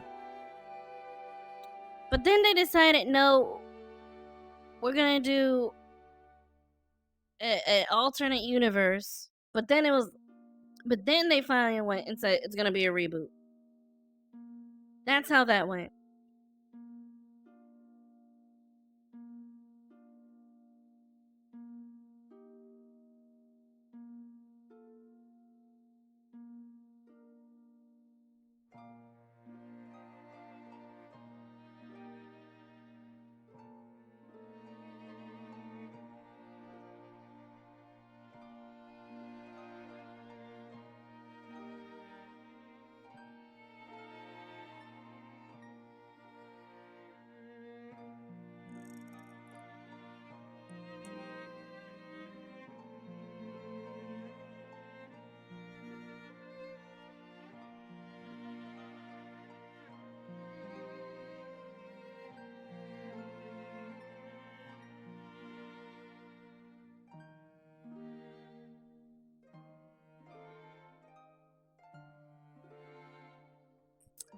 Yeah, it was just really, really, really bad.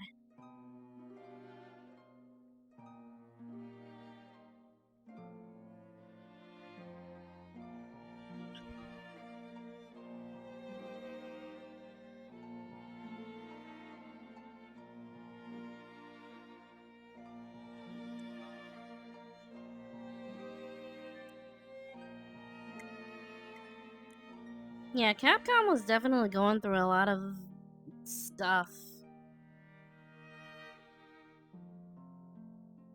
They were going through quite some shit.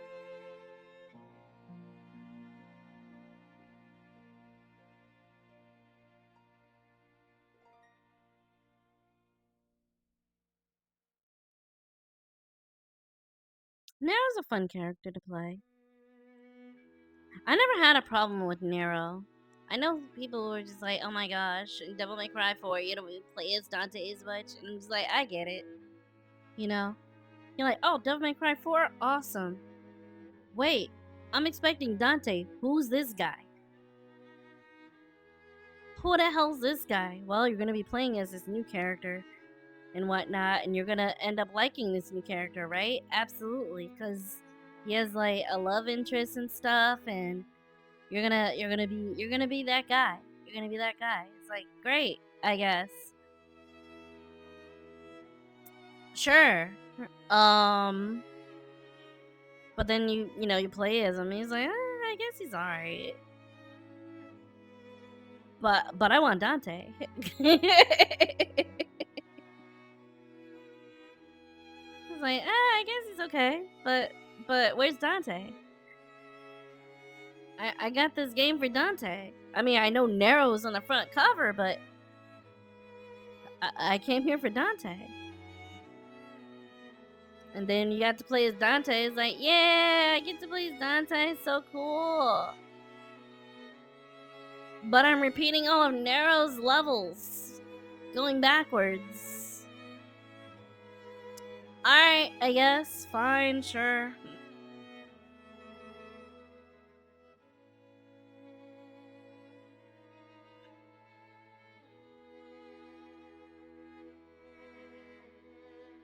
Okay. Okay.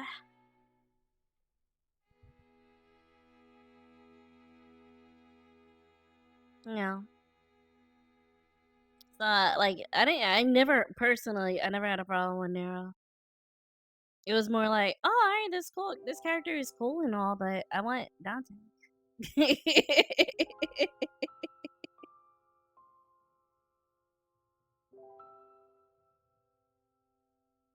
I think when you get like when I got to like using Exceed Max, that's when I was like, yeah, this character is pretty cool. I still want Dante though. Max Exceed is so good.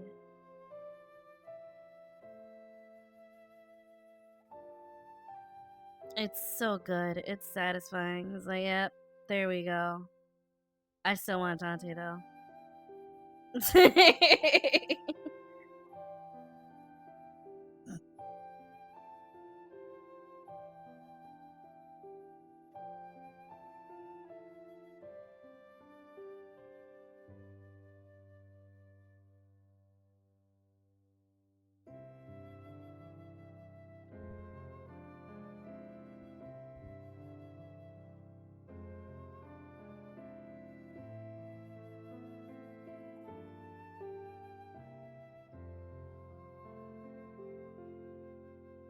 And so when I finally got to play as Dante, it was like, oh shit, I can switch between styles? That's so cool. Until I realized what that fucking meant. Late game. And when I mean late game, I mean like playing Bloody Palace. It was like, oh god. Oh god, I know what this means. Alright. Dante's kinda challenging to deal with, but also still fucking fun.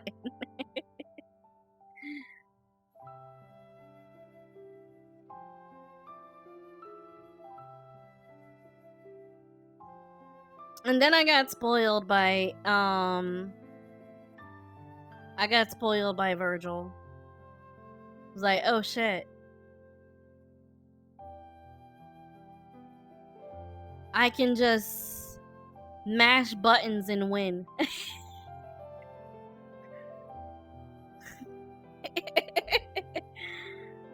hardly think mash buttons win. Well, not necessarily mash buttons and win, but like definitely more mashy, I guess you could say, than well, no, Dante is mashy, but it's mashy with calculations. Calculated mashing. But a lot of a lot of Virgil's gameplay has to do with either holding, waiting, and just trying to be that guy who's just very patient until it's time to wreak havoc. And that's just how that was. Except for maybe Devil May Cry 3. Devil May Cry 3, you kind of just mashed and just did shit and win. That's how it was for me, at least when it came to Devil May Cry 3 Special Edition. Playing as Virgil.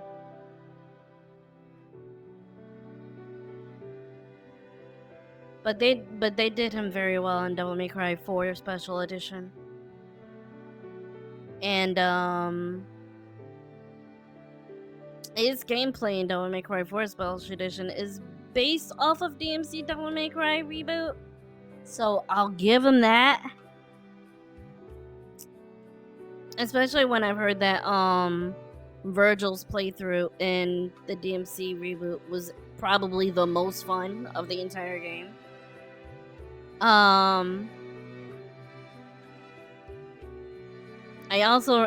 remember people saying like they should have just sold this game.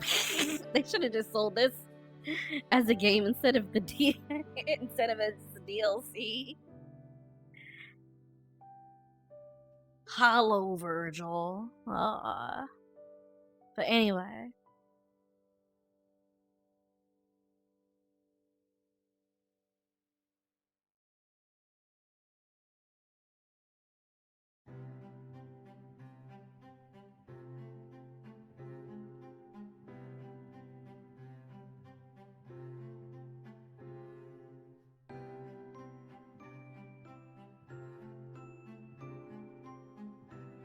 The Virgil DLC for DMC was really, really crap. Was it now? I always heard that was like the best out of the entire game. But then again, I guess it's not exactly a really huge bar. It's not a high bar, rather.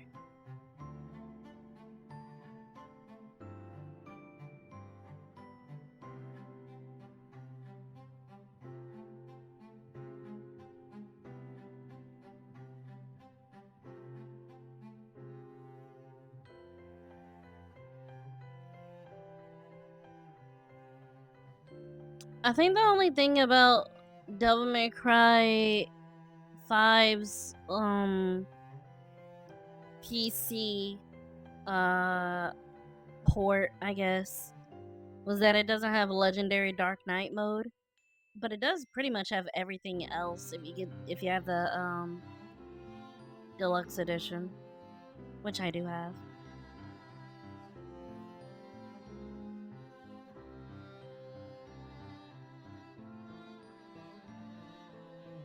Yeah, the special edition is really added mostly like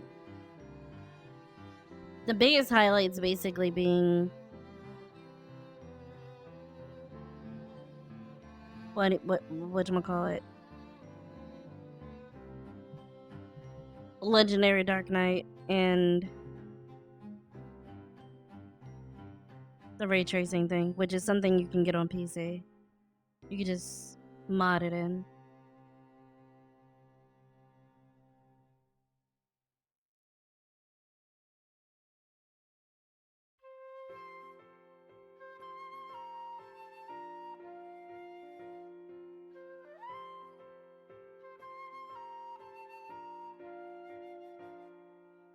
And I think the reason why they went with the whole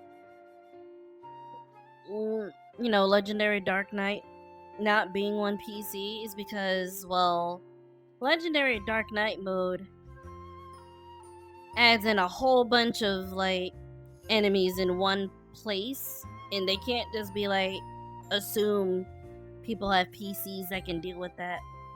So they would rather like not have it and people still be able to enjoy Devil May Cry 5 with Virgil and whatnot, and then essentially be locked out of a mode that they can't play because their PC is ass.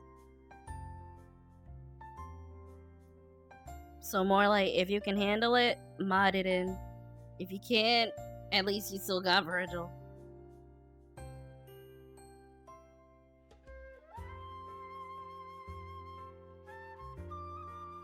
So I think it was more like a compromise sort of thing.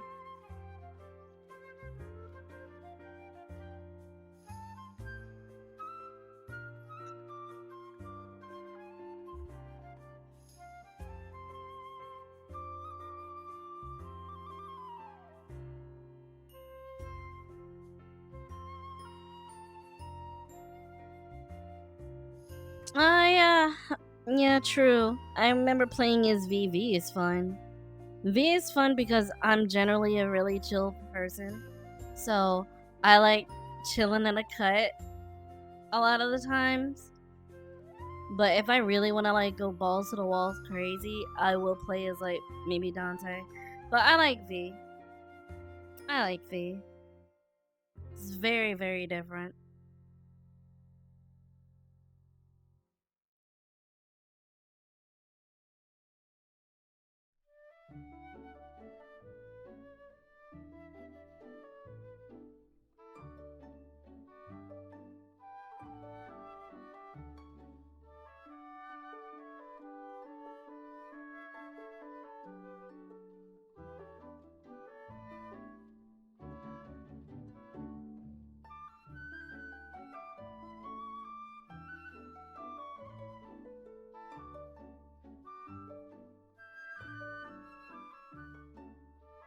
The air violin. I like the air violin as well.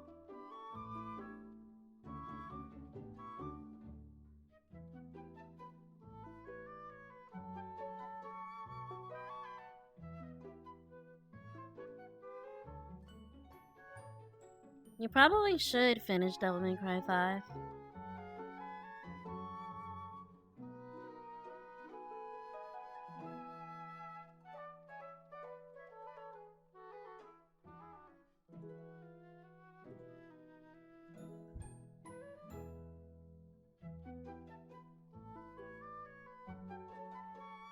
Speaking of series that had a bad run in past, I'm glad Yakuza is getting Stranger Than Heaven game. Wait, I'm not too sure what you mean by that.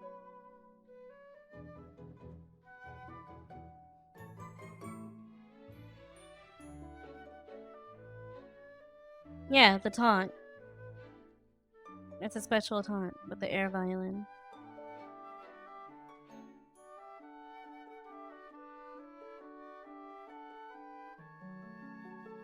And Virgil's the one where his I guess you could say his devil side is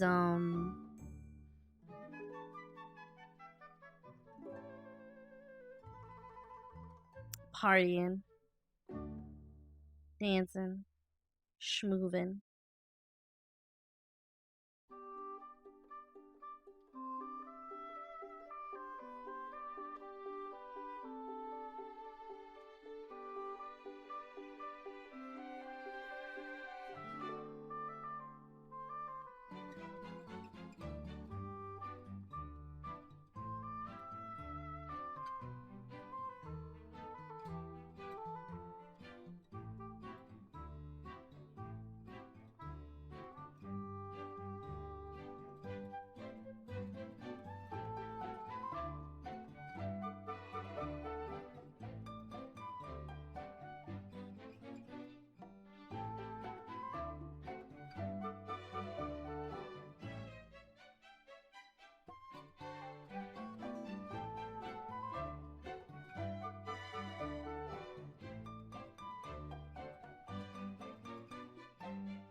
I don't really like the modern Yakuza games with how they went too goofy, and Stranger Than Heaven is more cinematic and gritty.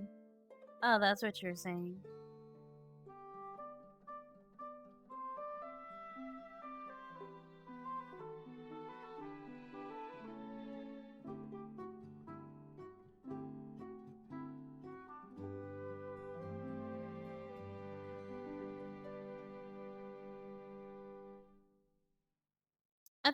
I guess Yakuza Zero had just like a nice balance of seriousness and goofiness.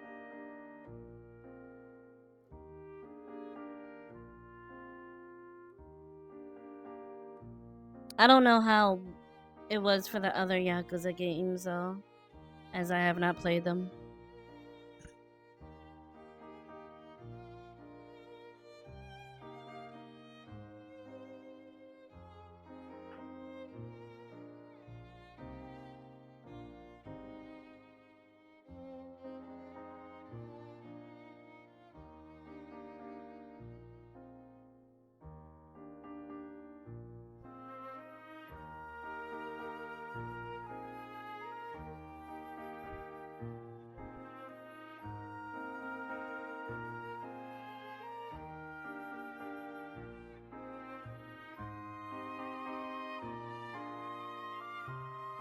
Alright, see you later, Nazca. Thank you for stopping by.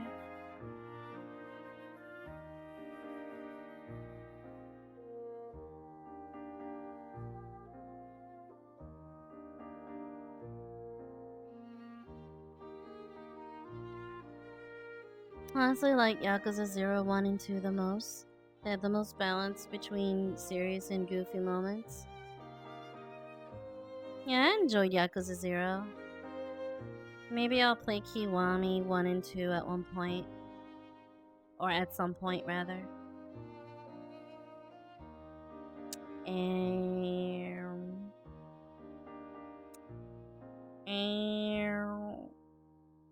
Wait a second. Are all, the other Yakuza games on Steam?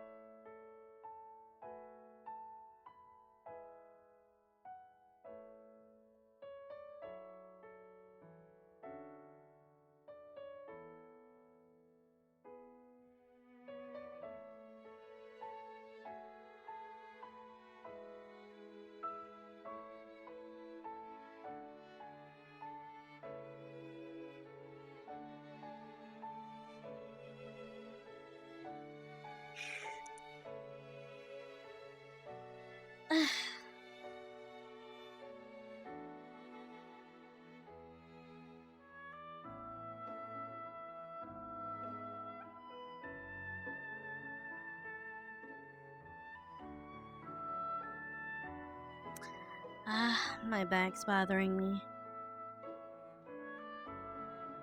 I wonder if I ought use my massager.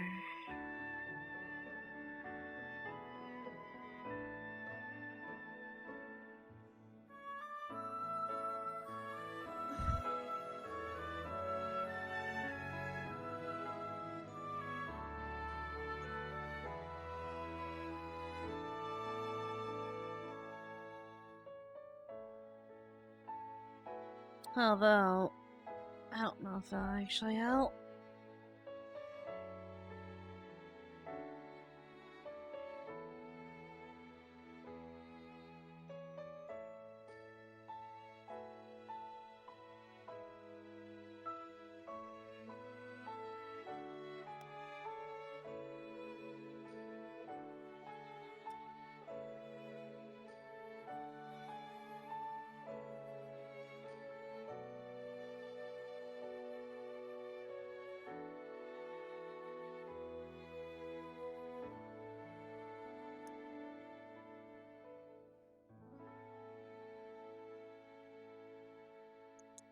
Hmm.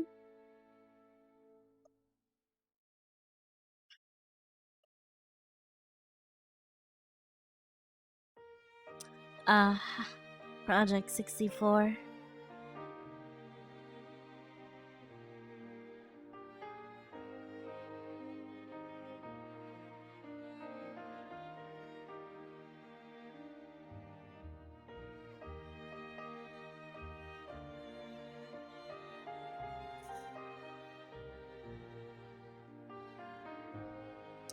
Putting on this massager is kind of annoying when you have a bad shoulder.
I feel like this is not helping.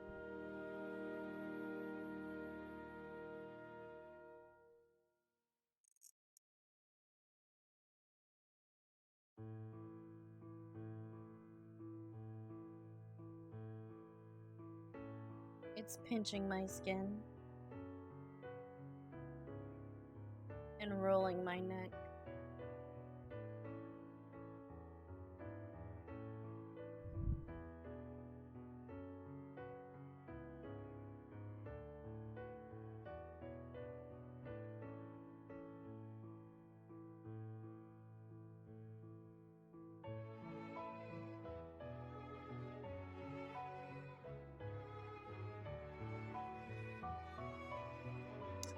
Oh well.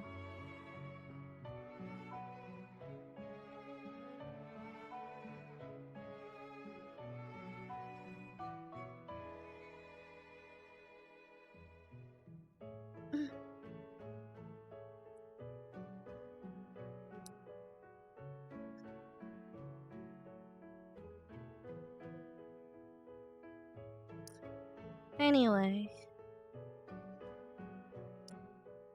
Wonder if cold spray could work? Perhaps. I don't know what cold spray is though. What's cold spray? Like, just cold spray? It's spray that's cold?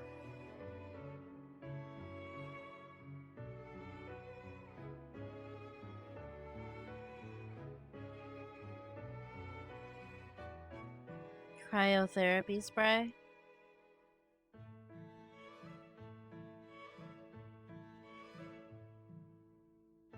I suppose.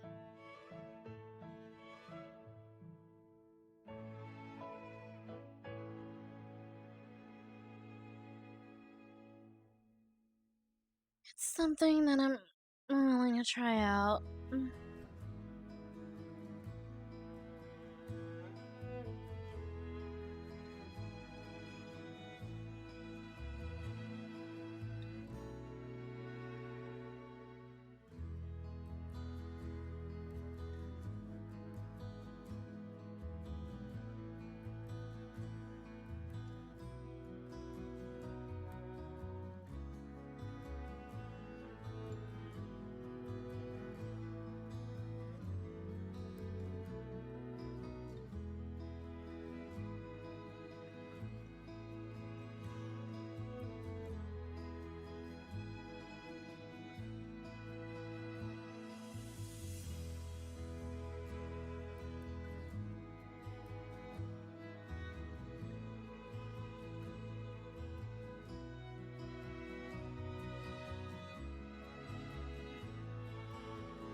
Okay. 3 stream streak. Hello, Ublix, by the way. I'm not sure if I said hello to you earlier.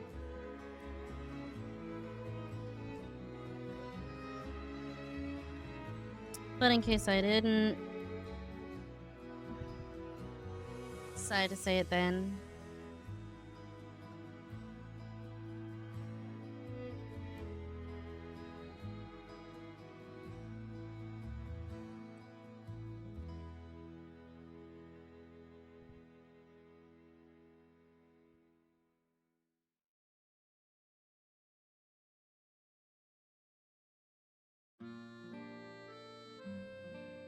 It's not too expensive. Let us see. Let us see. By the way, I was thinking of getting some plants.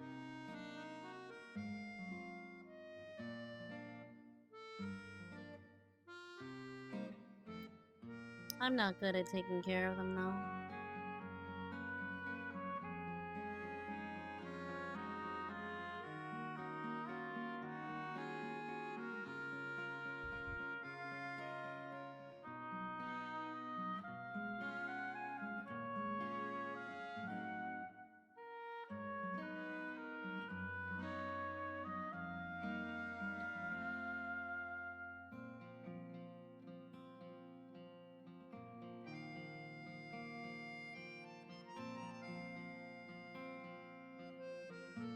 Ew, nothing ugly like a cactus.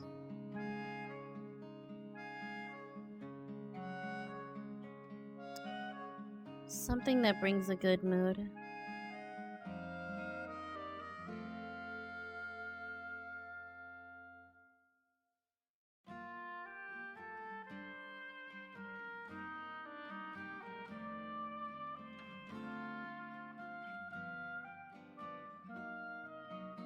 A rose is far too difficult to take care of, for me at least.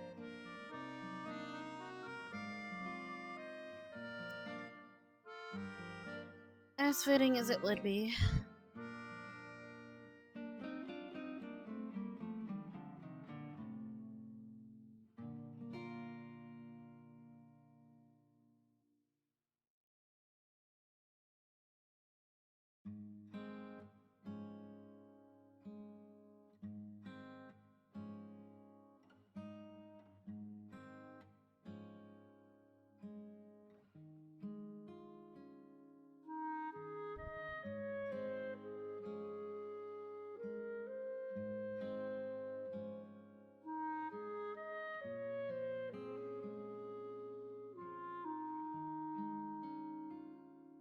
Cryotherapy spray.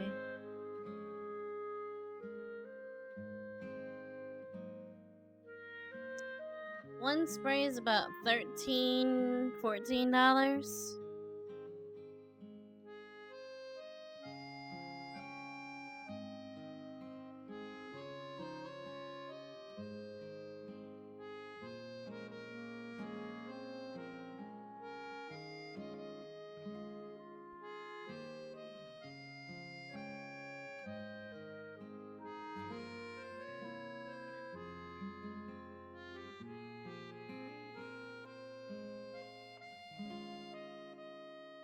There's also cream, but I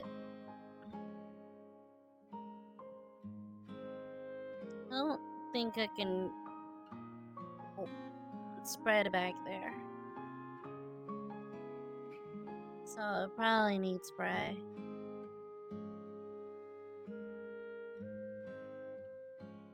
Or maybe I can get a pack for like $30.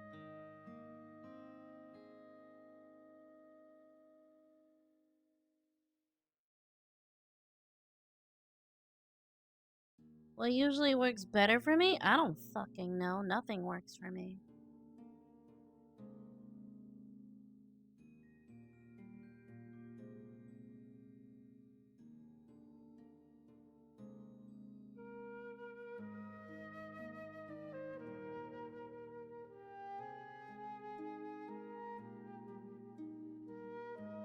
I'm an incurable individual.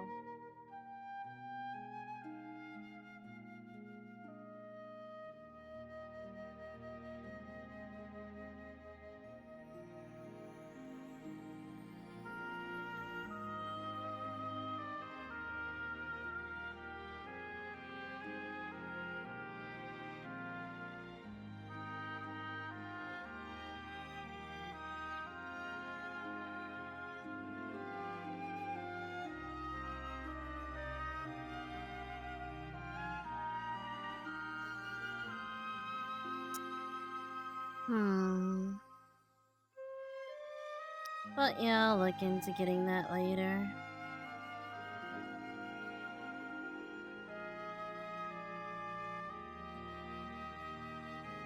Cold therapy machine.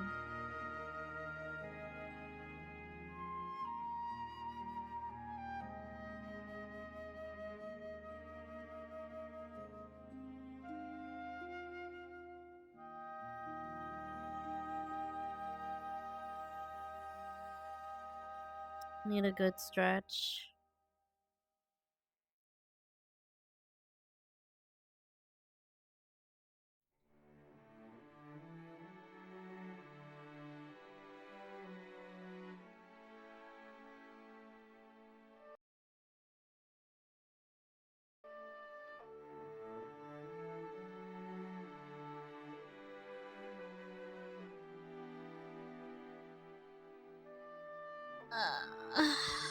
God. Yeah, cold therapy machine. It's a machine that I'm assuming produces cold and it goes through a fucking tube to like a thing that you wrap around whatever body part.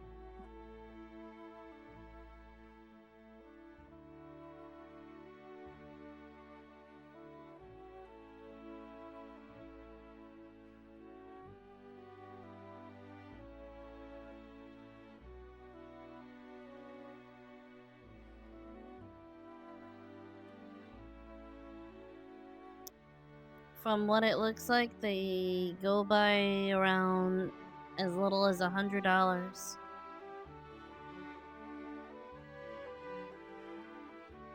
to about 130. I'm sorry, wait. 170.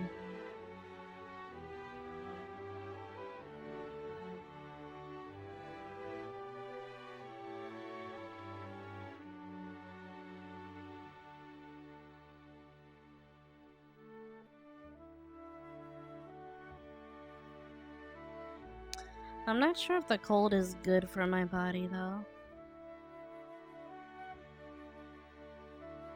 But I guess cryotherapy is different from having the AC one.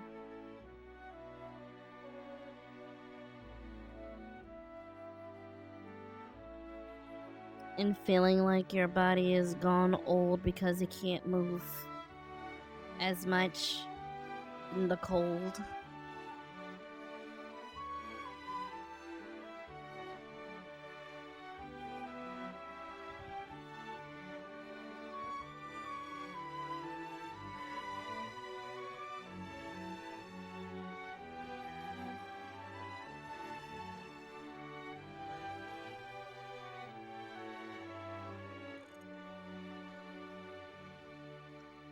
Alright, time to take this thing off.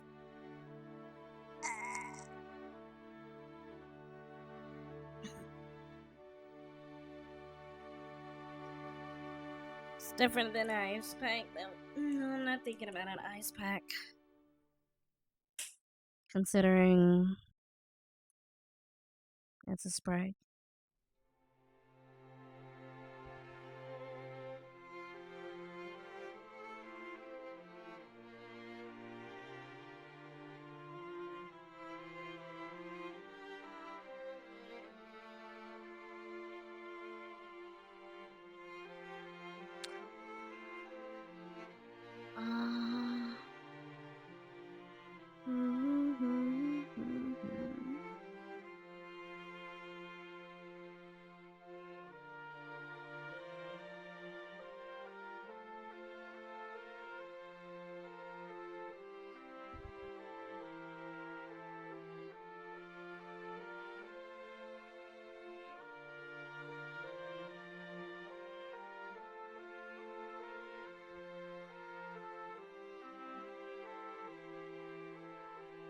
Yakuza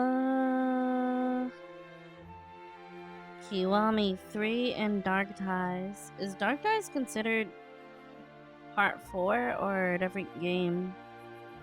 Like a different Yakuza, like a spin-off?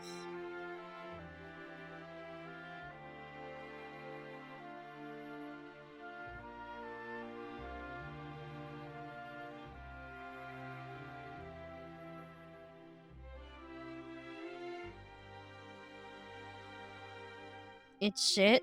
Okay.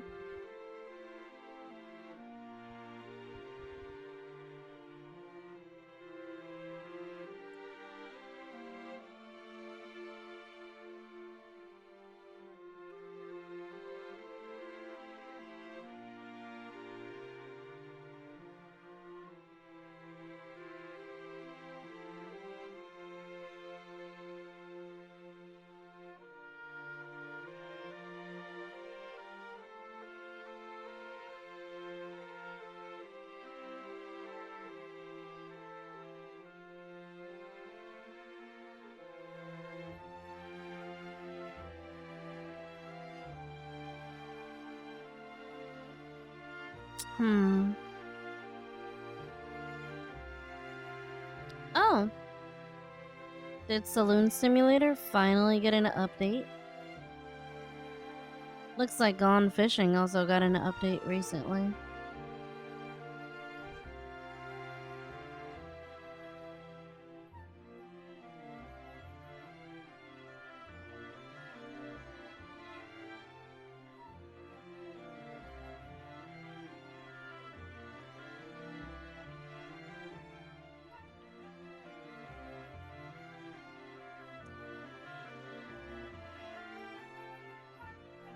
Chapter 3 is almost ready, goddamn.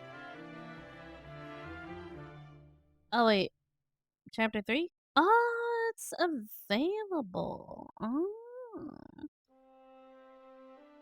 Patch containing the next chapter of Saloon Simulator. This is the biggest update since the game launched early access. Chapter 3 is available for Saloon Simulator. That was back in May 25th.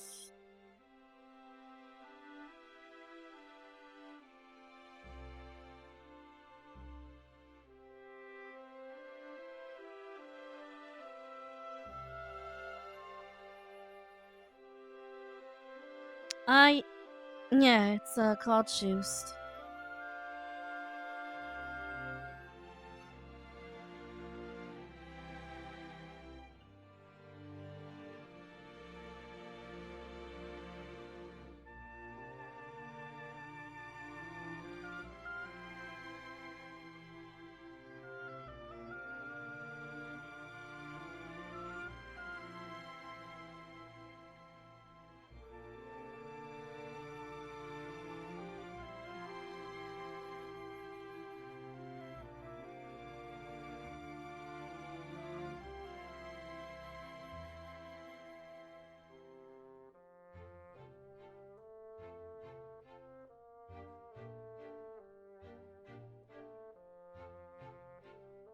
Sunset Motel.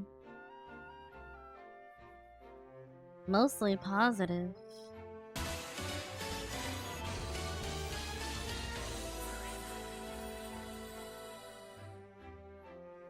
Thank you very much, Shadow Ryu, for 48 months.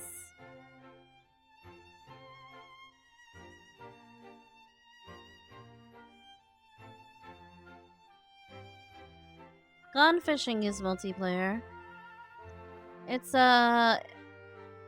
if you don't know what Gone Fishing is, it's a fishing horror game that you play with friends. It's a different type of friend slop, I guess you can call it. Yeah, that's about right.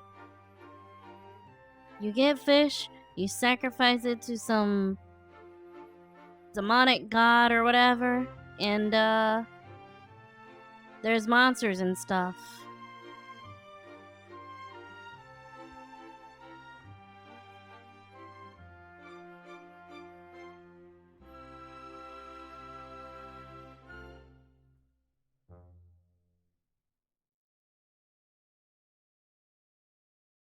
It is pretty janky.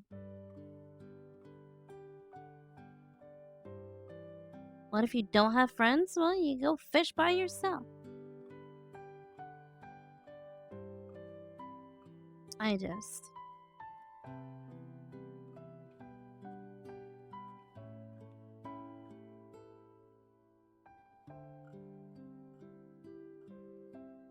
You can always find people in the community here to play with. Oh yeah, Restory. I remember Mari playing a demo of this. Chill electronics repair game.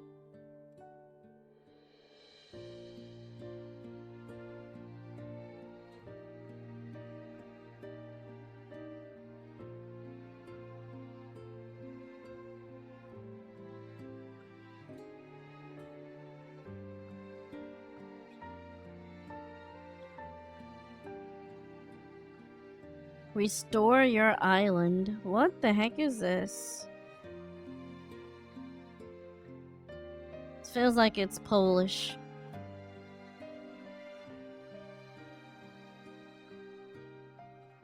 Heal a scarred island, rebuild habitats, play with your dog, design your sanctuary, and relax by the fire. Turn this broken, trash-filled island into a thriving sanctuary, one clean sweep at a time.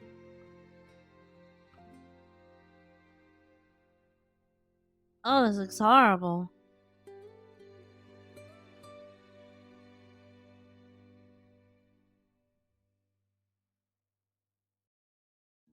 But it's mostly positive, very positive ratings.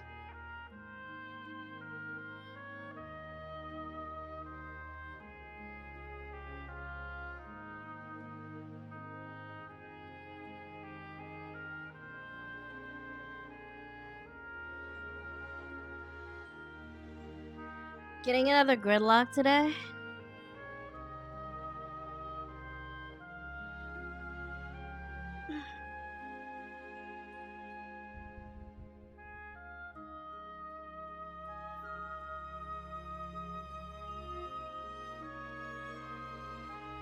How much is that game?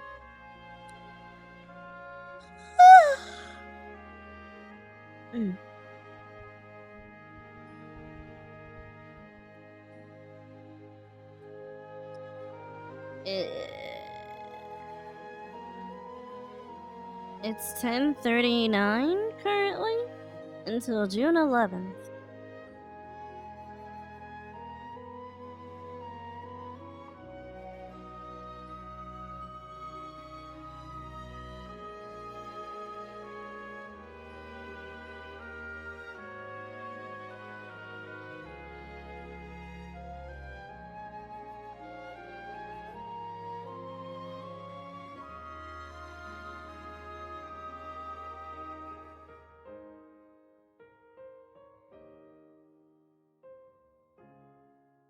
This game uses generative AI and does not disclose that fact on the storefront.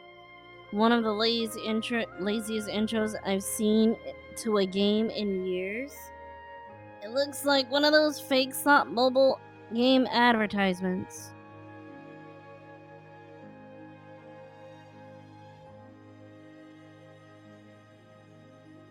Oh, you know what? They probably saw the trailer, right? They probably saw the trailer and was like, this game should look like this, right?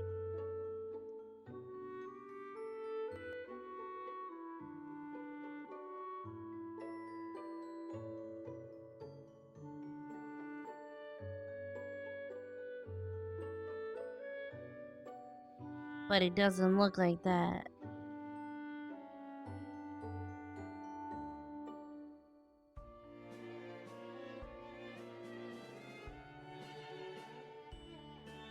But then you look at the actual gameplay video of the live stream, It kind of does. The only thing that it seems that the only thing that's used for generative AI was just their trailer. Not necessarily the game itself.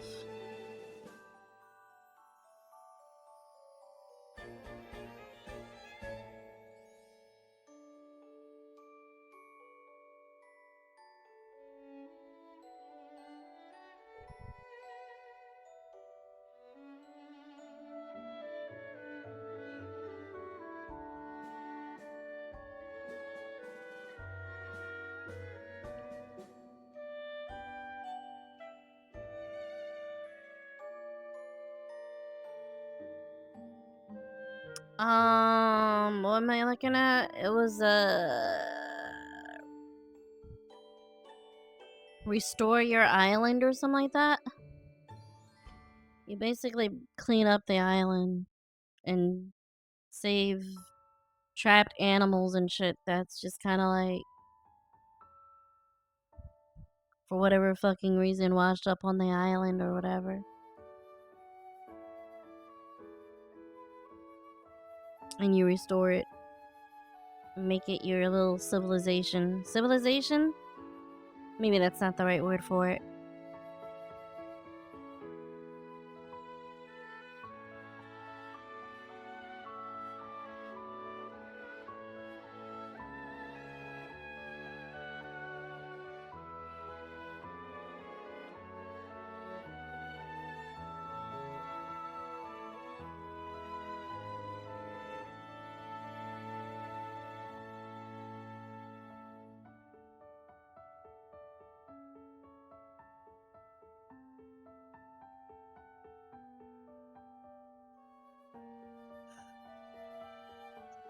It's sad that you can't even do a funky low-res Blender UE animation without people instantly thinking it can only be AI. Yes, the indie game is janky. It is indie and a refresh release.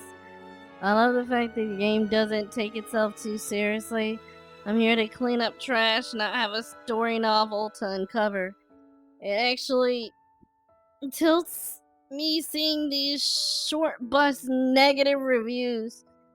Those are the same people going to a bakery and complaining that they don't sell car tires.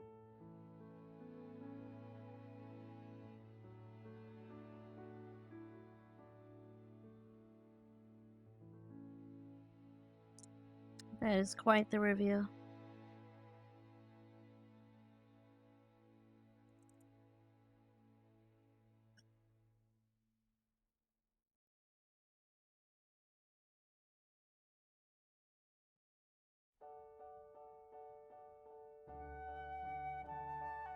A fun little cozy game. The first island is easy to manage energy.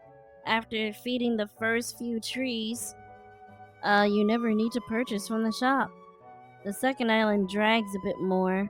Fewer trees across a lot more space means you're running a lot to maintain food supply or napping a lot. Overall, very satisfying to collect the trash and make the beaches spotless. I could wish the second island had more interesting scenery than just cliffs and oceans, though. An estuary or a waterfall, more plantings on the cliffside, something more than just bare rock.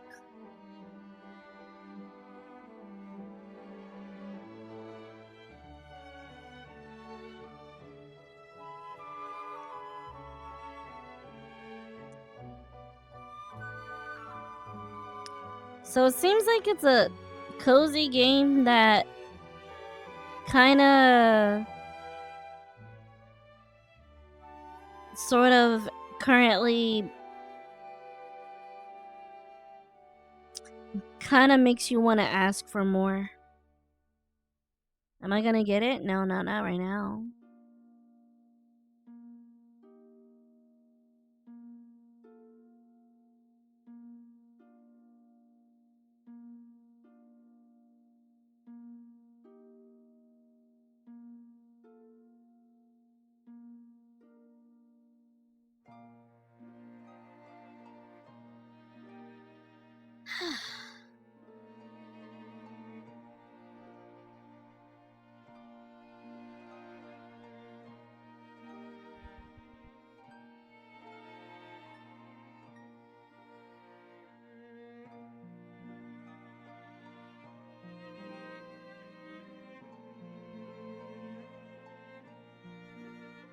What other game is this? I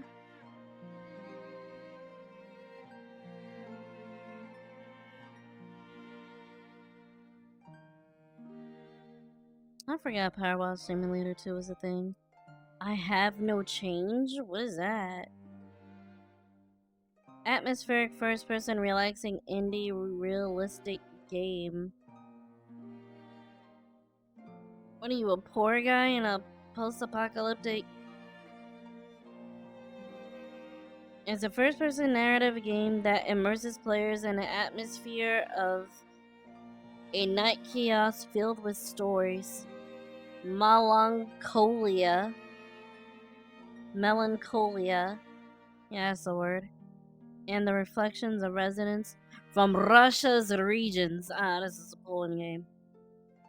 This is a Polish game.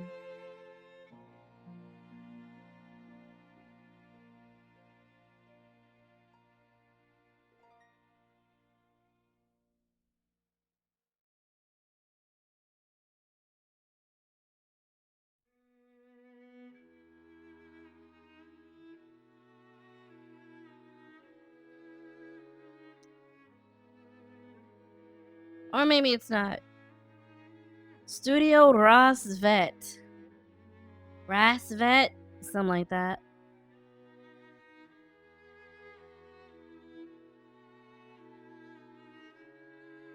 I have no change.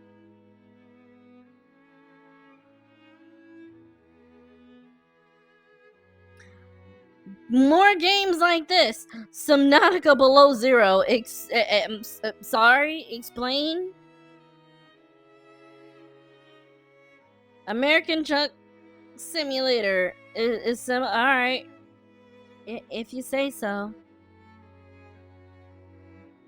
Forza Horizon 5? Wow, this thing is. It's. There's many games that are like this. Apparently. You want more games like this? Play Power Wash Simulator.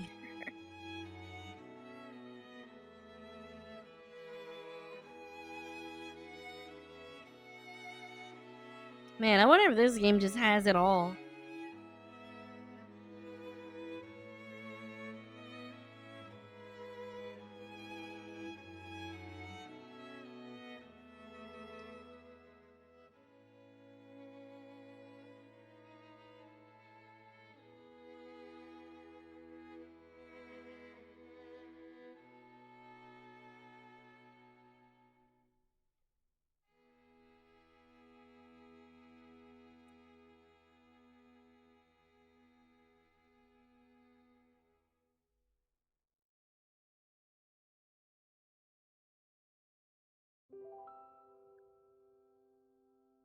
Alright.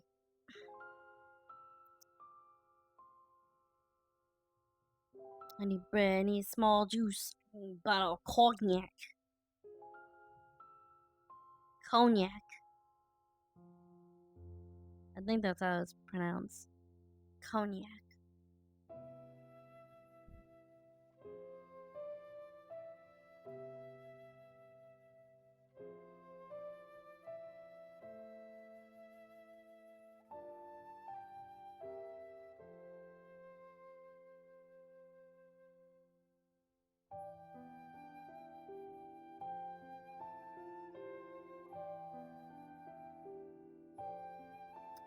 Way of the Hunter.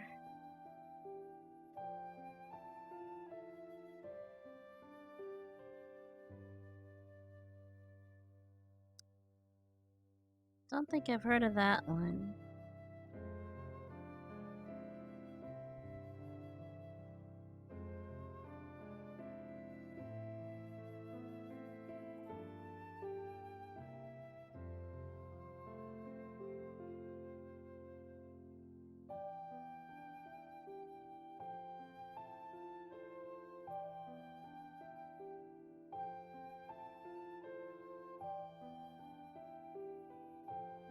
Temple Maker?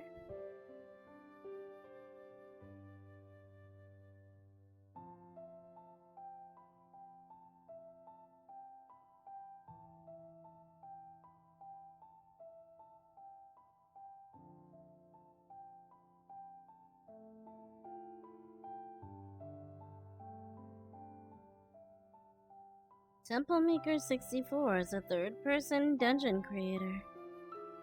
Build dungeons full of traps and puzzles. I can see why the 64 is there. Choose from a vast selection of items, monsters, puzzle elements, and bosses. All wrapped in a Nintendo 64 inspired love letter.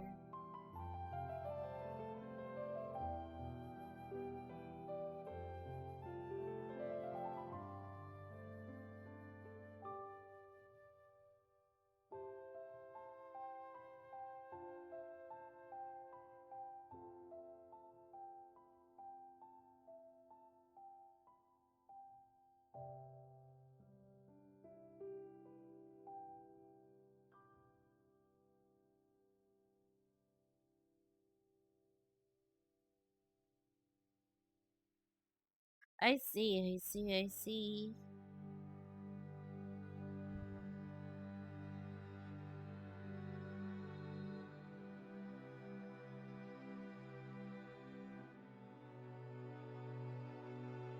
I wonder if that could be something that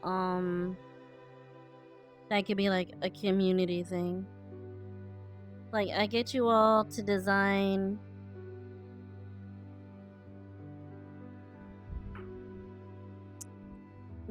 dungeons for me to play.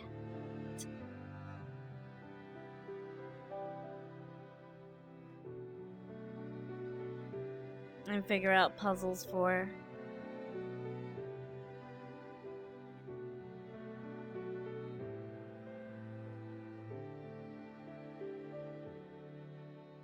That would require you guys buying it though.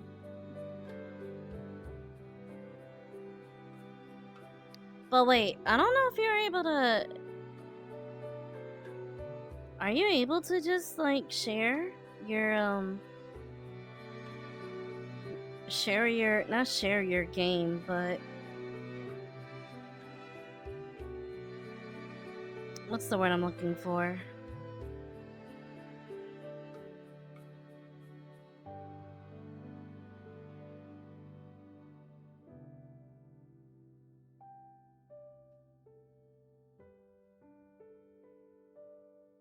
Buildings not your thing. You can explore many community-made temples. Okay. Use the items at your disposal and overcome challenges, solve puzzles, and fend off monsters. Okay.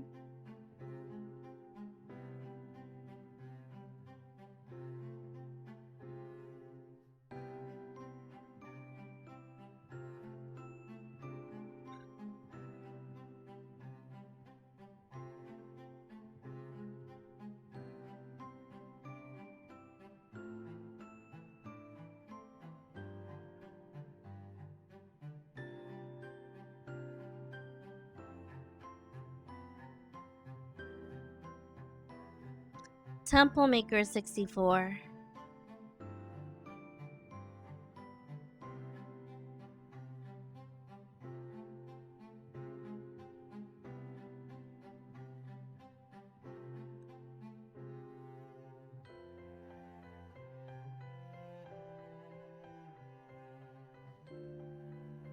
Cause not a I'm not a designer, gamer person thing. It's too much effort.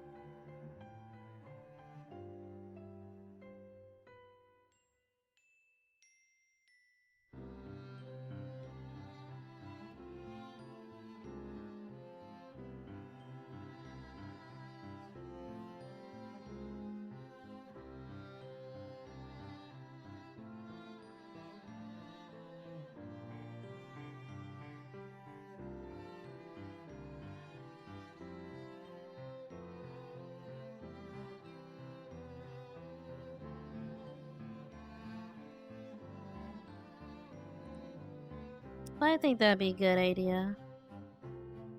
Challenge you guys to like design a dungeon that would be difficult for me to get out of.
I'm trying.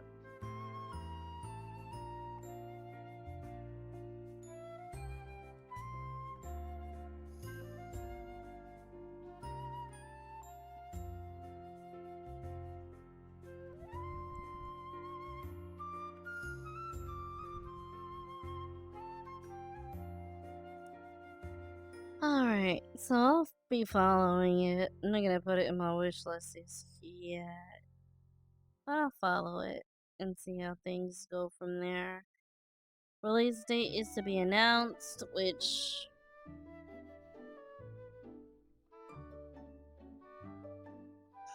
that could be a good or a bad thing.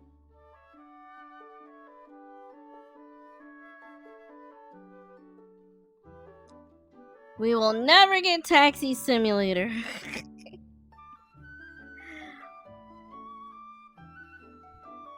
Damn it. That's been in my wish list since 2021. It's just not gonna happen.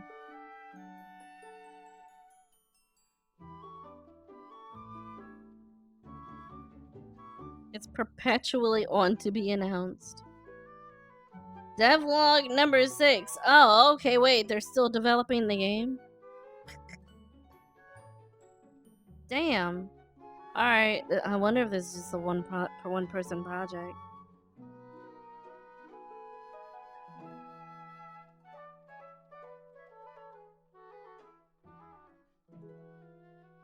March 27, 2026. Hello, we are back with another batch of news and screenshots. The demo version is getting closer every week. If you say so. In Taxi Simulator, we are stepping away from a simple menu-driven mission structure. You don't just jump from one major cinematic event to the next. The city dictates the pace, and you are left to navigate the space between major story beats.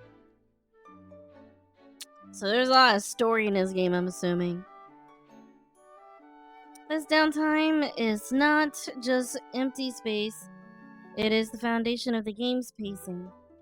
Random encounters and conversations build up to the next big moment in the plot. The anatomy of a mission.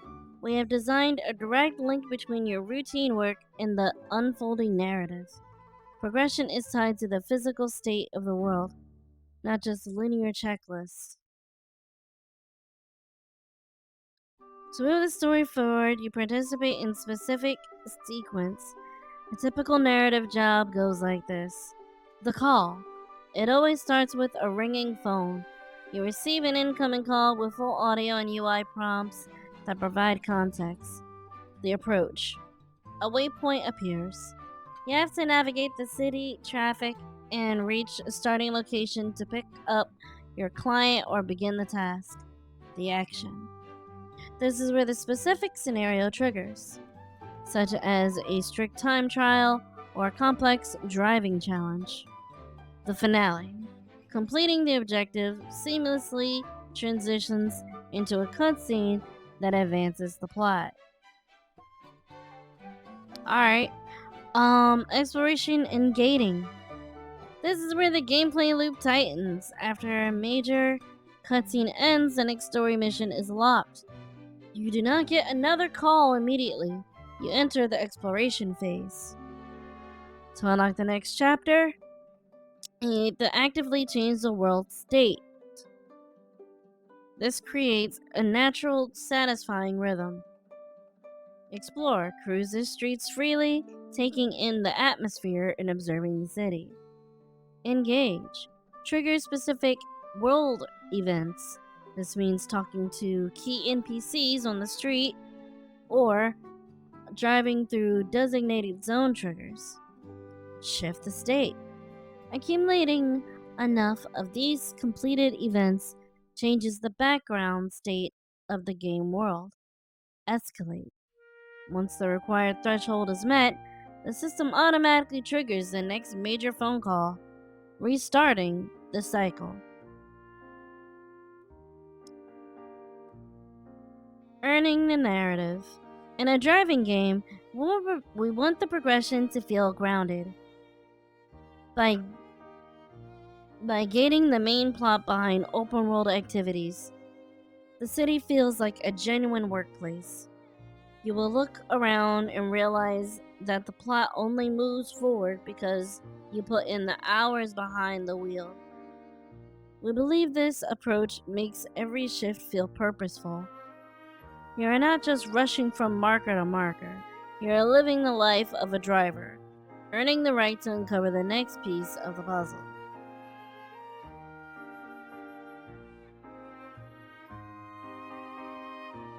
Alright, so this game has been in development since when?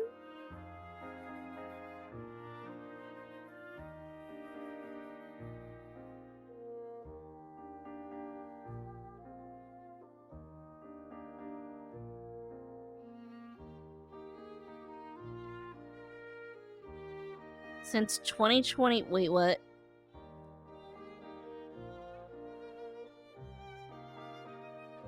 Oh, they actually like really started working on the game.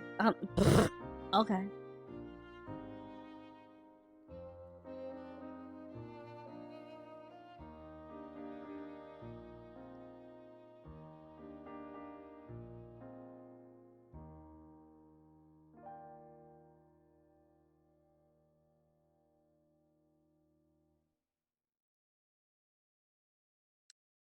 Alright, so there's basically just been a lot of delays, apparently.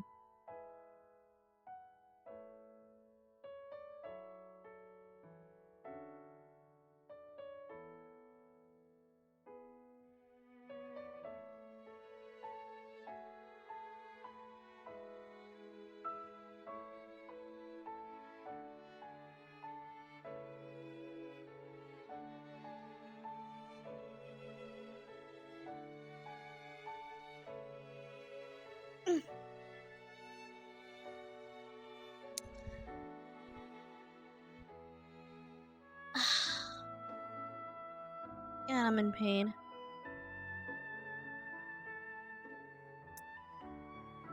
But anyway, I think I'm gonna go ahead and end it here. This was a nice little morning stream. I enjoyed having you guys here.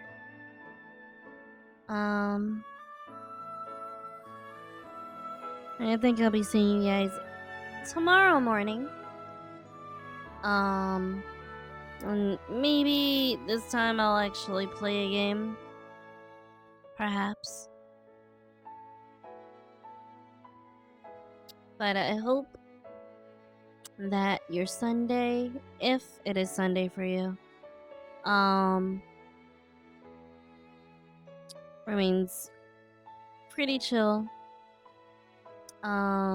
relaxing, and I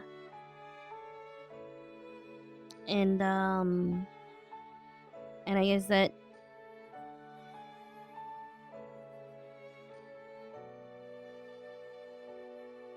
I guess that I hope that it remains stress-free. If it is not stress-free currently, I hope that your Sunday becomes stress-free. As well as for Monday. Because we all know what Mondays are like. But anyway, I think that's it. Thank you very much, guys, for coming. I appreciate you. And your support has been very, very lovely.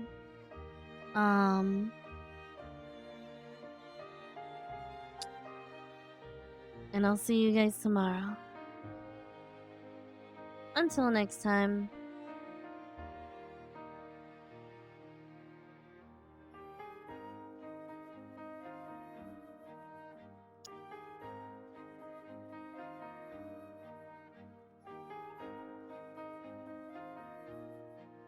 Huh.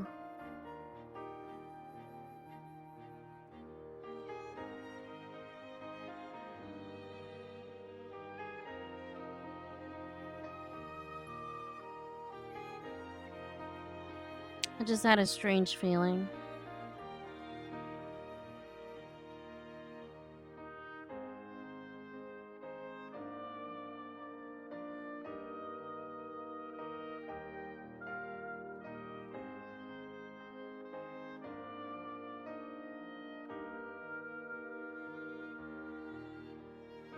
Can't really explain it.